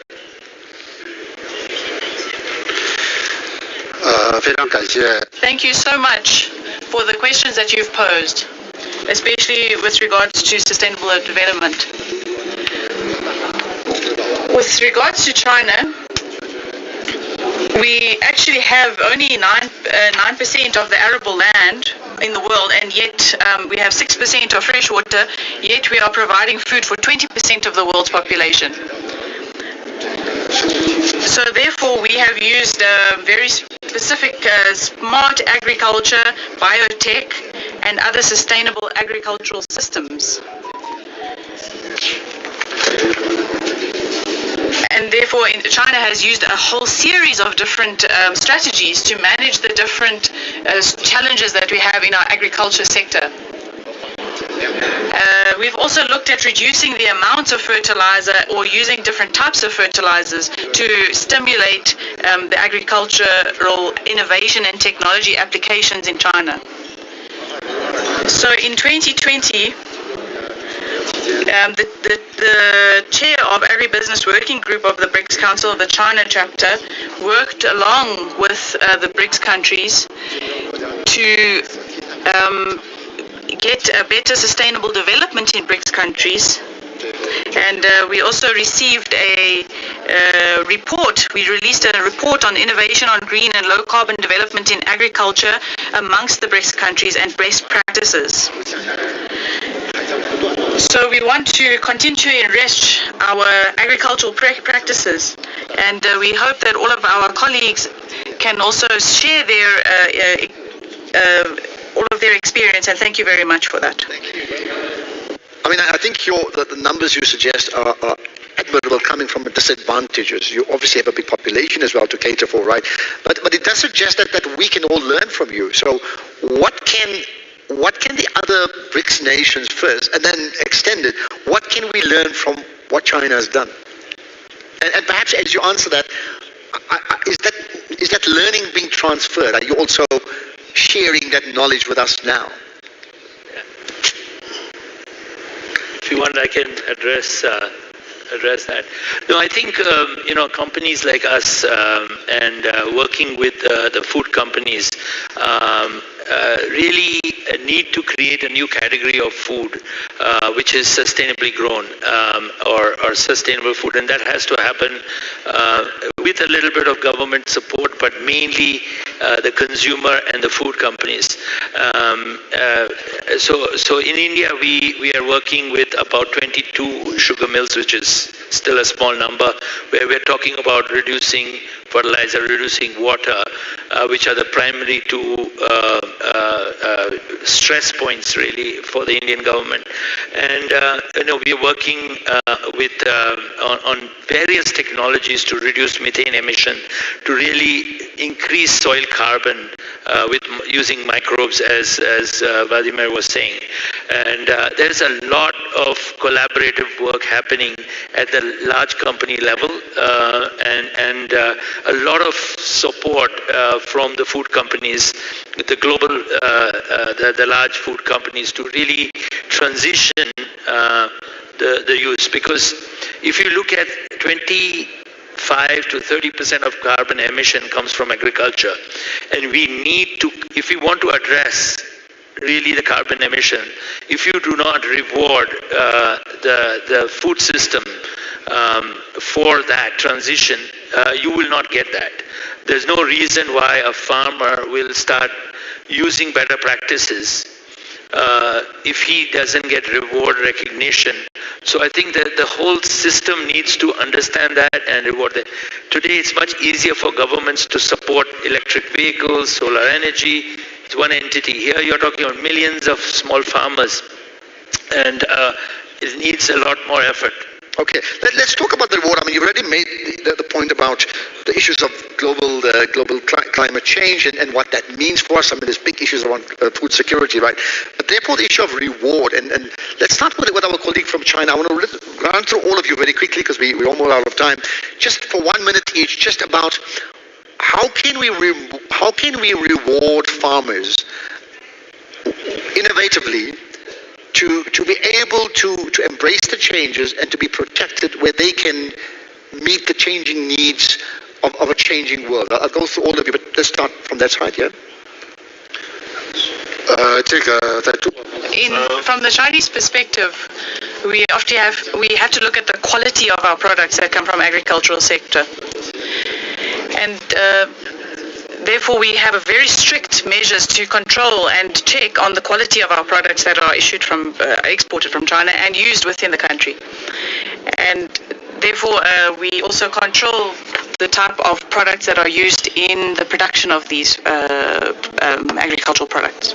that gives you the type of rewards that you require. Vladimir, go ahead, your side. I think there are some principles being discussed at the global level, carbon credits, but I think, and particularly for forestry, where you grow trees, there are a lot of projects around that, and a lot of protocols are being set up for that.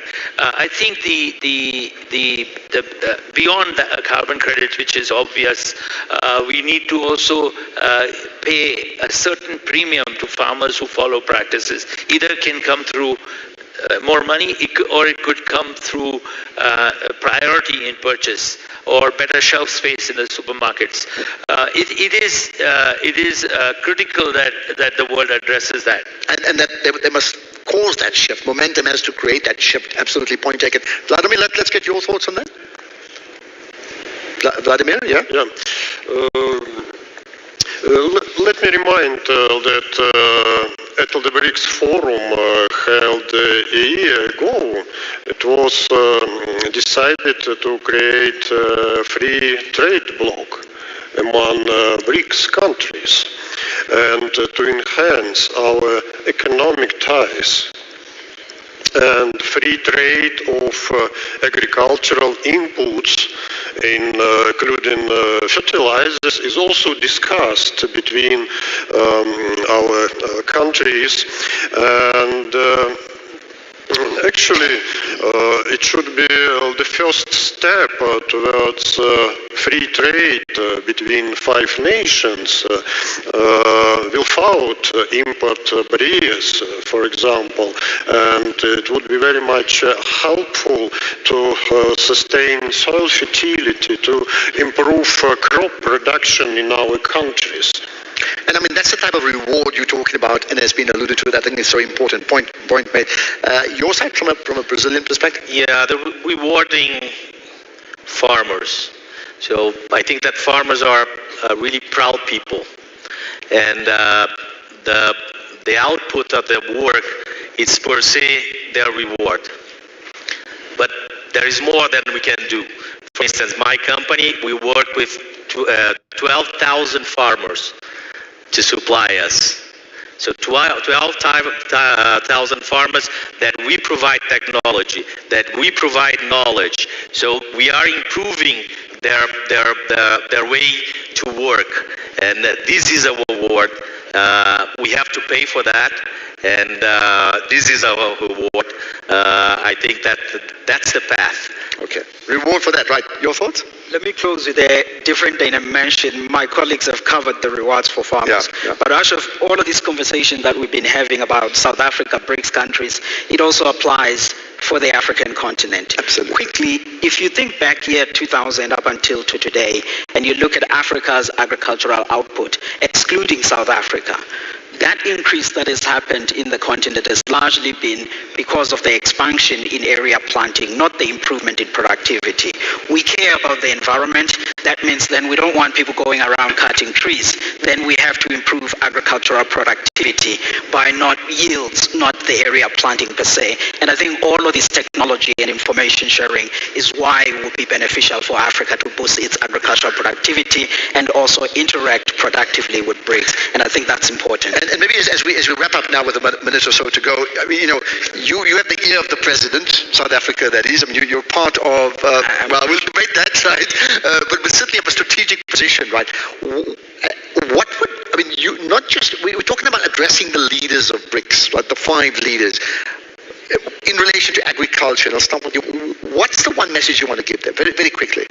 I mean, the one message that we want to give them is that technology will assist us in coping with climate change, and we should ease trade amongst ourselves and interact productively with Africa in that. Technology, ease trade, productivity, right? Yours? Same question, just last one to wrap up. No, me? Yeah. Quick. Yeah, no, it's exactly the same. What can you tell the leaders? Yeah. That is technology. Okay, ditto. Hashtag repeat. Right. Vladimir? I think educational activities are very much important nowadays to disseminate the knowledge about new agricultural technologies. And for example, in July this year in St. Petersburg during Russia-Africa Summit, we announced a special educational platform, Pro-Agro Lectorium. Okay. And this platform is based on modern agro-technologies. Okay. Can I stop you there, Simon? I got that point. I think that's well taken. Right. Just your last thoughts? I think the farming community is the most hardworking community in the world. They are the least rewarded for the hard work.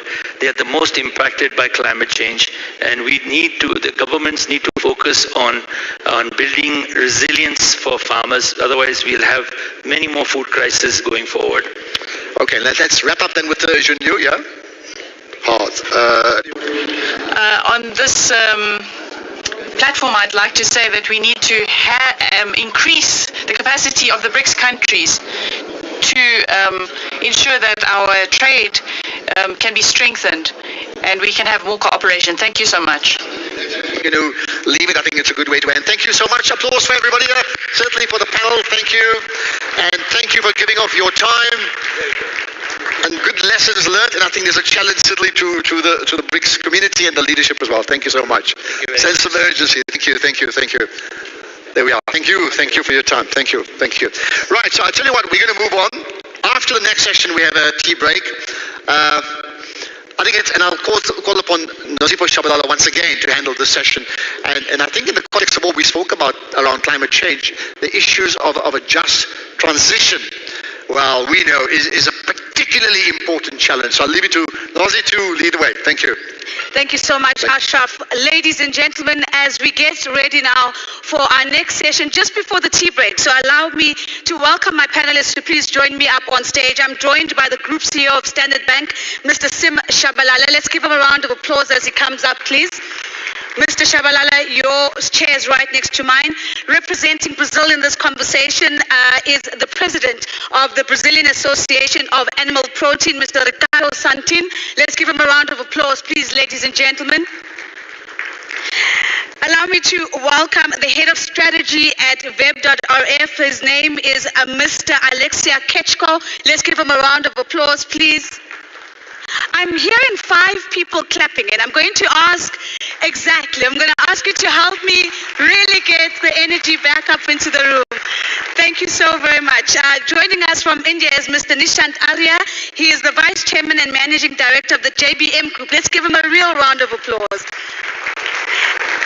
And it's my pleasure to welcome Chairman Jin Hua, who is the Executive Chairman of the State Grid Corporation of China. Let's give him a round of applause. Thank you so much. Ladies and gentlemen, we know that we are standing between you and a good and well-deserved tea break, so we are going to be sharp, short, concise, and to the point. Mr. Shabalala, I'm going to start off with you. And I want us to talk a little bit about Standard Bank's support and for renewable energy projects on the continent and in South Africa. My question to you is, what is the funding balance between traditional energy sources and renewable energy, and how does that reflect how the group is supporting the just transition on the continent? Nozipho, thank you very, very much, and thank you for the privilege of being here. It's wonderful to be here, and welcome to our fellow panelists and many people who've traveled long distances. In the case of Standard Bank, the ratio of renewables to traditional forms of energy in the nature of fossil fuels is roughly 4.5:1. Between now and the beginning of this year, we raised 83 billion rand for renewables, and we as at Standard Bank have a target of 250 billion rand by the year 2026. That is for corporates, for large companies. We also have solutions for individuals, for families, people purchasing their homes and helping them to purchase batteries, solar geysers, and so forth. And thirdly, we have got in our insurance and asset management business, we've got roughly 13 billion rand of assets under management that are supporting renewables. In addition to that, we've raised a loan of 250 billion rand from the IFC, about half of which will be for green and half of which will be for social purposes. The fundamental principle, just in closing, is to say we recognize at Standard Bank, as we do here in South Africa as a general proposition, that the world has warmed by 1.1 degrees since the 1880s. CO2 emissions, and CO2 is roughly now 420 parts per million. There's just no question, if one looks at the Intergovernmental Panel on Climate Change, that the science is saying that the environment is definitely changing and getting warmer. It's therefore imperative, on the basis of the Paris Agreement, for us as Africans to insist on differentiated but common commitments and make sure that we are giving effect to a just transition, which basically means we recognize the need for us to mitigate and to adapt, but we insist that it ought to be done in a fair and just way for the people of South Africa and the African continent. Thank you. Thank you very much, Mr. Shabla. And of course, you spoke to us about the ratio, which really shows the support towards a just transition. And ladies and gentlemen, at the core of this conversation is really understanding how can we ensure that within the member countries, the projects that are coming out, the projects that we're supporting are supportive of a just transition. As I move on to Mr. Santin with my next question, might I ask the technical team to please bring us another headset? We're missing one headset for me, please. Mr. Santin, let me come to you. We know that renewable energy projects are going to be an important part of the just transition. Where is the opportunity for us to see more coordination within the Brics bloc for renewable energy projects in particular? Well, thank you, Nozi. It's very nice to be here. Thanks for the invitation. I think there is a lot of opportunities between us. For a just transition, I have a personal statement that says there should be no border for food. And these countries, like Brics, needs to work together in complementarity to assure food for our people and a good condition of access and a good condition, a sustainable condition of produced food. And on this field, we have a lot of, as Mr. Bruno said before, we have a lot of knowledges that can be exchanged between our countries. We have the common people, we have the people that are the same situation. We need to develop the agricultural basis. We can put on the field the renewable energies. For instance, in Brazil, we have a lot of legislation, and I think we could harmonize the legislation between the Brics countries regarding the sustainability, and also we can make, for instance, biodigesters, so photovoltaic energy in the farms that produce food. I think this is a big opportunity for our countries because we have this complementarity also in renewable energies. So, ladies and gentlemen, a very clear call to action. How do we begin to more intentionally harmonize our legislation? And of course, hearing you talking about the fact that there can be no border for food, and it's an emotive call to action that I hope is really going to resonate as we begin to unpack this a little bit further. Mr. Ketchko, talk to us a little bit about some of the adaptation projects that are coming out of Russia and how are those positioned to really leverage the Brics bloc market? Right. Well, first of all, thank you for hosting such a beautiful event in South Africa. I think we should make a lot of breakthroughs. And regarding to this important question which we are asking, we call it in Russia transitional projects because they're not exactly green, but they have very positive effects on ecology.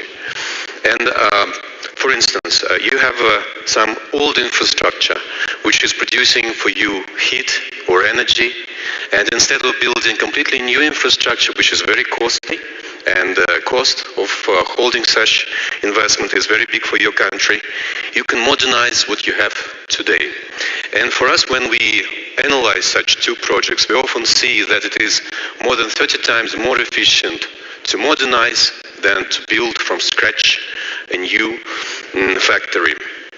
Another important thing I would like to highlight here is that many sources of energy like gas, maybe they are not green completely 100%, but they're good for ecology and they're good for economy. That's why in Russia we created a separate chapter in our taxonomy which is called transitional projects. And we try to invest in them and really give some credit to those companies which do such projects. And I think nuclear energy, I understand it's not green by international standards, but we see that if you do one nuclear plant, maybe in countries such as yours, it may solve a lot of problems without really harming your ecology. So this is the Russian approach, very pragmatic, very efficient, not trying to make everything 100% green. Ladies and gentlemen, again, an interesting insight. Transitional projects that are good for the economy but good for ecology as we journey towards, of course, a greener economy and towards a just transition. So, Mr. Ketchko, thank you for sharing that. Using what you have and making sure that you're making that as green as possible. I'm going to jump to Chairman Jin first, and then I'll make my way back to you, Mr. Arya, simply because I want to talk green jobs with you, and I want to talk to the Chairman around this renewable energy phase that we're in right now. Chairman, talk to us a little bit about what actions has State Grid taken to drive renewable energy in China in particular. Okay, 非常感谢。Thank you. Thank you very much. And to develop the renewable energy actually is driven by the climate change and is also by the consensus of the global people, and also is a must-take path. For China, actually we are a major player of the renewable energy and the clean energy, and we are also the contributor, the pioneer in terms of the new energy development. From the policy making, financing, and the technology, we actually have a complete set. For China, our installed capacity of the renewable energy actually accounts for more than 50% of the total installed capacity, and last year it was over 200 million kW. And for State Grid, we give full support to the renewable energy. On one hand, in terms of allocation and the distribution of the power or energy, we give priority to renewable energy. So we encourage the generation of the renewable energy. Secondly, we also fully absorb the energy generated by the renewable ways. And secondly, we also enhance the construction of grid. Nowadays, we have already established 33 lines of ultra high voltage grid so that we can pave a way for the consumption and the generation of the renewable energy. Thirdly, we also try to encourage the terminal electrical appliance. For example, we try to replace coal or gasoline with or by electricity. Thank you. Thank you very much, Chairman. And of course, as you talk to us around how climate change has been a real trigger for us seeing renewable energy installed capacity in China increasing as it has. Away from renewable energy, but related now, ladies and gentlemen, let's turn our focus to green jobs and the green economy. Mr. Arya, let me come to you, because one of the exciting things happening in India right now, of course, is the development around the electric vehicle industry. My question to you is, talk to us a little bit about the ecosystem that you've put in place and why that matters. But can you comment on the work that you're doing to ensure that women and vulnerable communities are not left behind as you transition into this electrical vehicle industry? Yeah, I think this is a very opportune topic being discussed at the right time, because today the EV industry in India is really ramping up and really growing at a very fast pace. And when you look at the EV ecosystem, that's a holistic development, because you look at the well to wheel, from the oil well to the vehicle wheel, and from generation to consumption. When you look at that, you see that India embarked on about a 500 gigawatt renewable energy program by 2030 and about 1,000 gigawatt by 2047. And taking that forward, with EV charging systems being set up across the country, energy storage, and multiple kinds of electric vehicles, whether we look at two-wheelers, three-wheelers, buses, or passenger vehicles. And that is what is giving the holistic experience in terms of removing range anxiety for customers.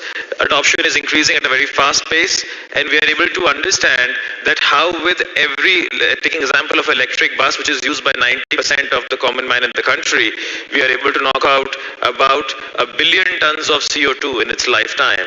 And clearly seeing that we are making an impact and reducing about 2,500 tons of carbon as well whilst doing that. So I think it's very essential to see that how anything is being executed on ground, and on the other end, electric vehicles is a combination of hardware and software. So India already has a very strong prowess in the area of software, and with the focus on semiconductor power electronics being built in. So when we look at the ecosystem on the other side, we see the upstream and the downstream, starting from lithium mining, going up to production of cathodes and anodes, battery packs, and for that the government has rolled out a lot of production-linked incentive programs, and investments are being made by local and international companies. On the other hand, it's a very inclusive growth prospect because we clearly see that what got us here will not take us there in the future. Whilst doing this, there's a lot of focus on skill development, and that's what you talked about, green jobs. So in skill development, a lot of learning, unlearning, and relearning is happening, where people from the automotive sector, from software, from power, from railway, renewable energy, and many other sectors are getting into this EV ecosystem and building it in a very robust manner. And on the other hand, in terms of gender diversity, we are able to see that whether women or children or other people are clearly a part of this whole growth trajectory which we are having in the country, because consistently multiple new startups, youngsters are coming up, and there are more than 1,000 startups today in India on the EV ecosystem which are contributing in different ways and means, and leading to a lot of inclusive growth, not only contributing to the Indian green economy and green EV ecosystem, but to the global EV ecosystem as well. I'm jumping in because I want to push you a little bit, Mr. Arya, because I think that ecosystem really sounds interesting. At the end of the day, the rubber hits the road in how competitive an industry is. The follow-up question to you is, what are you doing to make sure that the electrical vehicle industry is more competitive than the traditional fuel vehicles that we've become accustomed to? I think EV industry and green industry really works on total cost of ownership, and in total cost of ownership we clearly see the whole life cycle cost for any such product or service, where we see that compared to different fossil fuel based or ice based vehicles, the operating cost is negligible, about 75% lower, because the number of moving parts reduced from 2,000 moving parts to less than 20 moving parts. On the other hand, the vehicle gets really simplified, and the operations and maintenance cost of such kind of vehicles, the driver fatigue gets reduced substantially, and we are able to understand that the energy security for a country like India, where we import a majority of the crude oil which we use in the country, gets addressed because we are generating green with renewable energy, different sources, and consuming in our electric vehicles. And on the other hand, we also try and understand that how with this we are addressing the circular economy, because in different areas we are producing biogas from the waste, and that gas can be converted to power which can be used for such kind of sources. So it's a very long-term strategy which gives us total independence and control over our energy security and the transportation for the common man and the public at large. Mr. Arya, thank you very much. And of course, you've brought the circular economy into the conversation, which is very important. Mr. Santin, let me jump to you. I would like you to talk to us a little bit around ESG projects in Brazil and how they're doing, and how are they aligned to your own strategy of creating green jobs within Brazil? Well, we have a lot of legislation on it, and Brazil have a very, very strict forest code, some legislation that impose to the producers to be more green, and so our companies need to work in a circular economy. We use all and as Mr. Arya said, it's not only the electric vehicles, this biofuels and biomass fuels that our companies already has this, so this is a kind of green, and it also has planted forest for to heat the plants, and so we can do this, showing that it's possible. Brazil has a big sustainable model of this. Brazil is supporting, and the government is putting money on, investing money on subsidize the good practice and sustainable practice of this. For instance, to include the photovoltaic energy in the farms and also the biodigesters producing of pork, producing biomass and biofuels. You speak about good practice, Mr. Santin, so I want to test some of that good practice with Chairman Shin. Chairman, let me come back to you. Can you talk to us a little bit just about some of the returns that you're seeing in terms of ESG projects in China, and what are the best practices or the good practices that you think are driving those returns in China? Okay. 应该说 So among the Brics countries, actually, in terms of the energy supply and also the energy transition, Brics countries have reached a consensus. And recently, we have cooperated with other Brics countries to fulfill and implement such transitions. Firstly, we boosted the development of clean energy, and we support or subsidize and with financial and technological means to develop the clean energy technology, and also help other BRIC countries to develop the new energy and clean energy. Also, overseas in BRICS countries, we have established some power generating projects.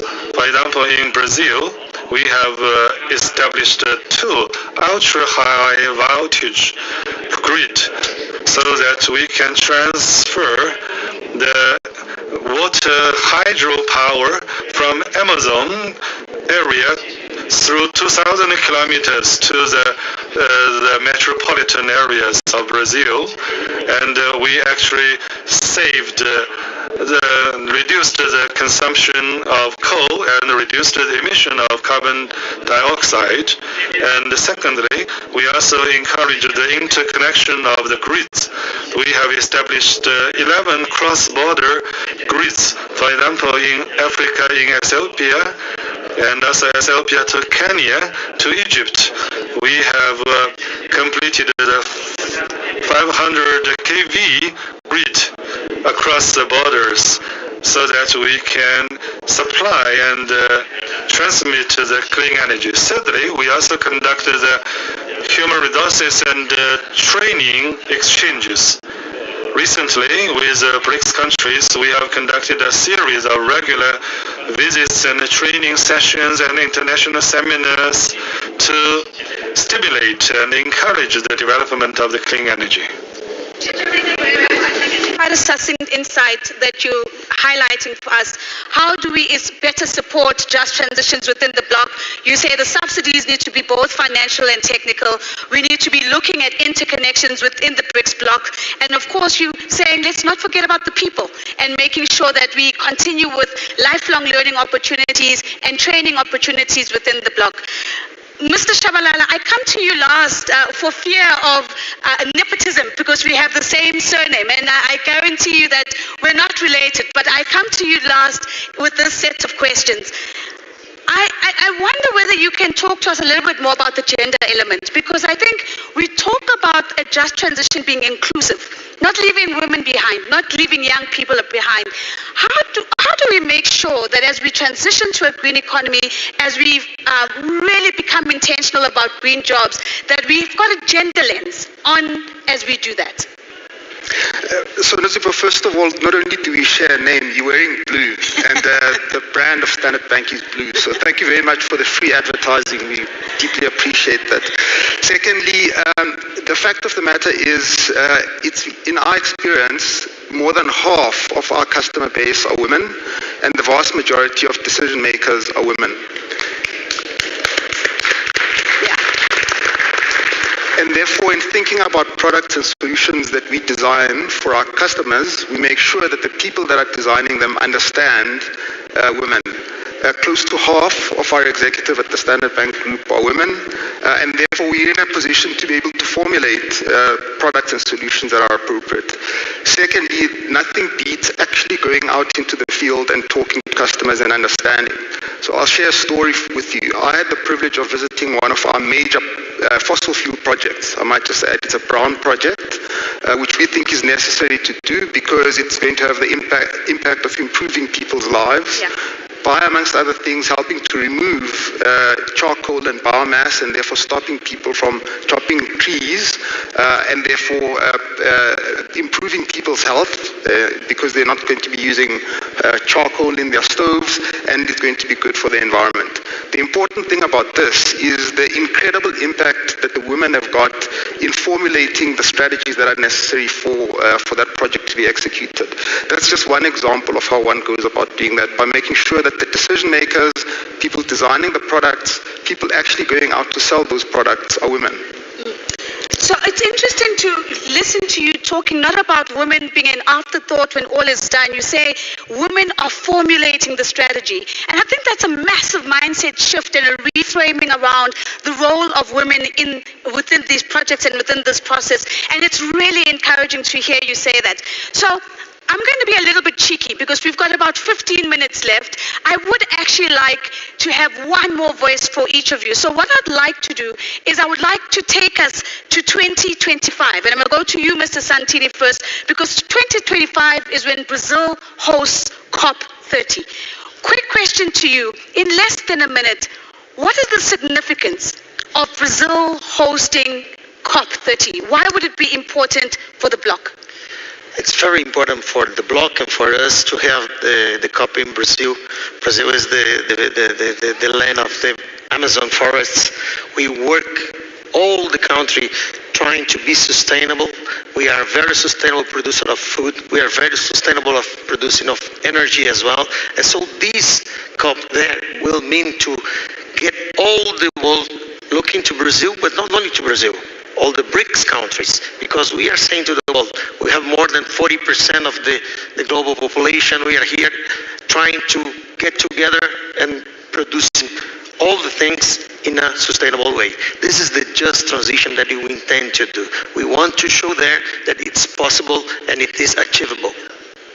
So we have the broad framework from the host. So COP30 in 2025 is going to be showcasing that a just transition is possible. It's going to be practical conversations, showcasing pathways to do that.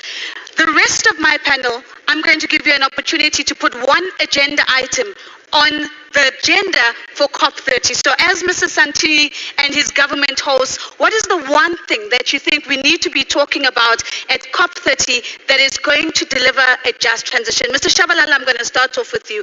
Knowing, of course, that you're probably carrying a mandate from the African continent as well. What is the one conversation that's going to be meaningful if we really focus on having it at 2025? The African continent is a carbon sink, and therefore geoengineering is an important element of what needs to be done, and part of that entails the world paying for the fact that the African continent is a carbon sink. And while I'm at it, we need to insist on the right for Africa to use its resources to at once mitigate and also adapt, including using fossil fuels. So it's environmental justice as a core theme for the African continent, what I'm hearing you saying, but highlighting, of course, that reparations are expected. So that's one agenda item. Ladies and gentlemen, we're building the COP30 agenda as we're sitting here on stage for the conversations that will matter and on those stages in 2025. So environmental justice for the African continent, we've got one. We're going to skip you, Mr. Santini, because you're hosting us. So let me go to Mr. Ketchko. Mr. Ketchko, the one conversation that you're going to get on stage for at COP30, what will that be and why should we be having that conversation? Well, thank you for the question. It's a very important year because back in Paris, developed countries committed themselves to help developing countries to finance just a green transition. And they're backsliding, of course, on it. They're not providing sufficient. And this is the year of 2025 where we have to build a new system of green finance and agree on more financing more transparent financing, and not just credit, where they give banking business on other countries, but then they give also subsidies to developing countries to help improve ecology. So let's talk about that in 2025. Ladies and gentlemen, we're building this agenda one courageous conversation at a time. Mr. Keshko is saying there has been backsliding. We're going to call for a new system of green financing, and that's the conversation that's going to deliver a just transition. Mr. Arya, you're going to fly all the way from India to make your way to Brazil in 2025 for COP30. What is the conversation that you think is going to deliver on a just transition? No, I think circular economy is a very important element when we look at this, and how each country is able to become self-sufficient and is having inclusive growth is very important, and definitely putting the point across that how the Brics leadership is being demonstrated with the kind of partnership all the Brics countries have at this forum would be very important to be demonstrated at such areas where we are able to clearly put across our leadership and the partnership of the Brics countries with the kind of technologies which are driving value. So technology driving value becomes a key theme along with inclusive growth and circular economy. So that's 3 agenda items, but I'll let you get away with it. So circular economies, inclusive growth, but how do we leverage technology for value and not just for technology's sake? Chairman, I hope that you'll be making your way to COP30 in 2025. If you do, what is the one conversation that you want to hear that you think will deliver on a just transition?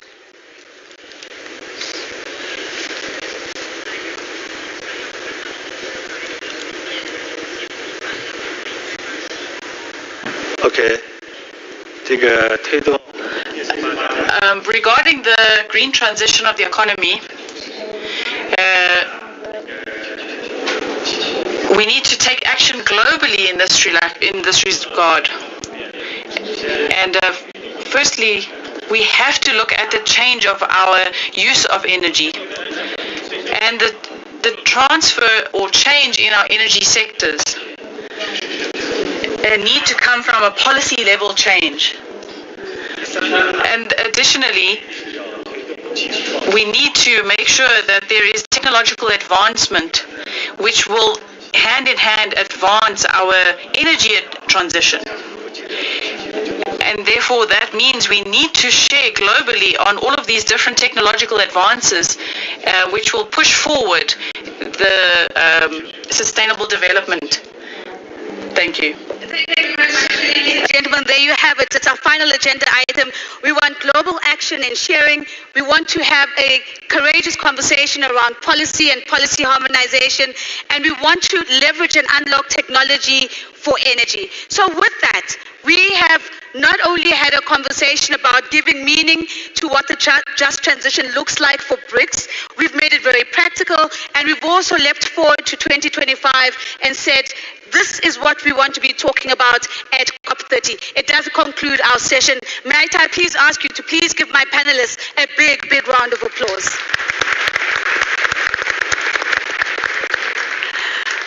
Once again, if I can ask my panelists to make their way. Thank you so much. Thank you very much. Nozipho Shabalala, Superstar Deluxe, thank you so much. Getting us out on time, 11:35, you've all your tea break. We're back here at 12 o'clock. So ladies and gentlemen, please, if you could be seated by 12 o'clock, tea is taking place at the back of the hall. Through the curtains, you will find you have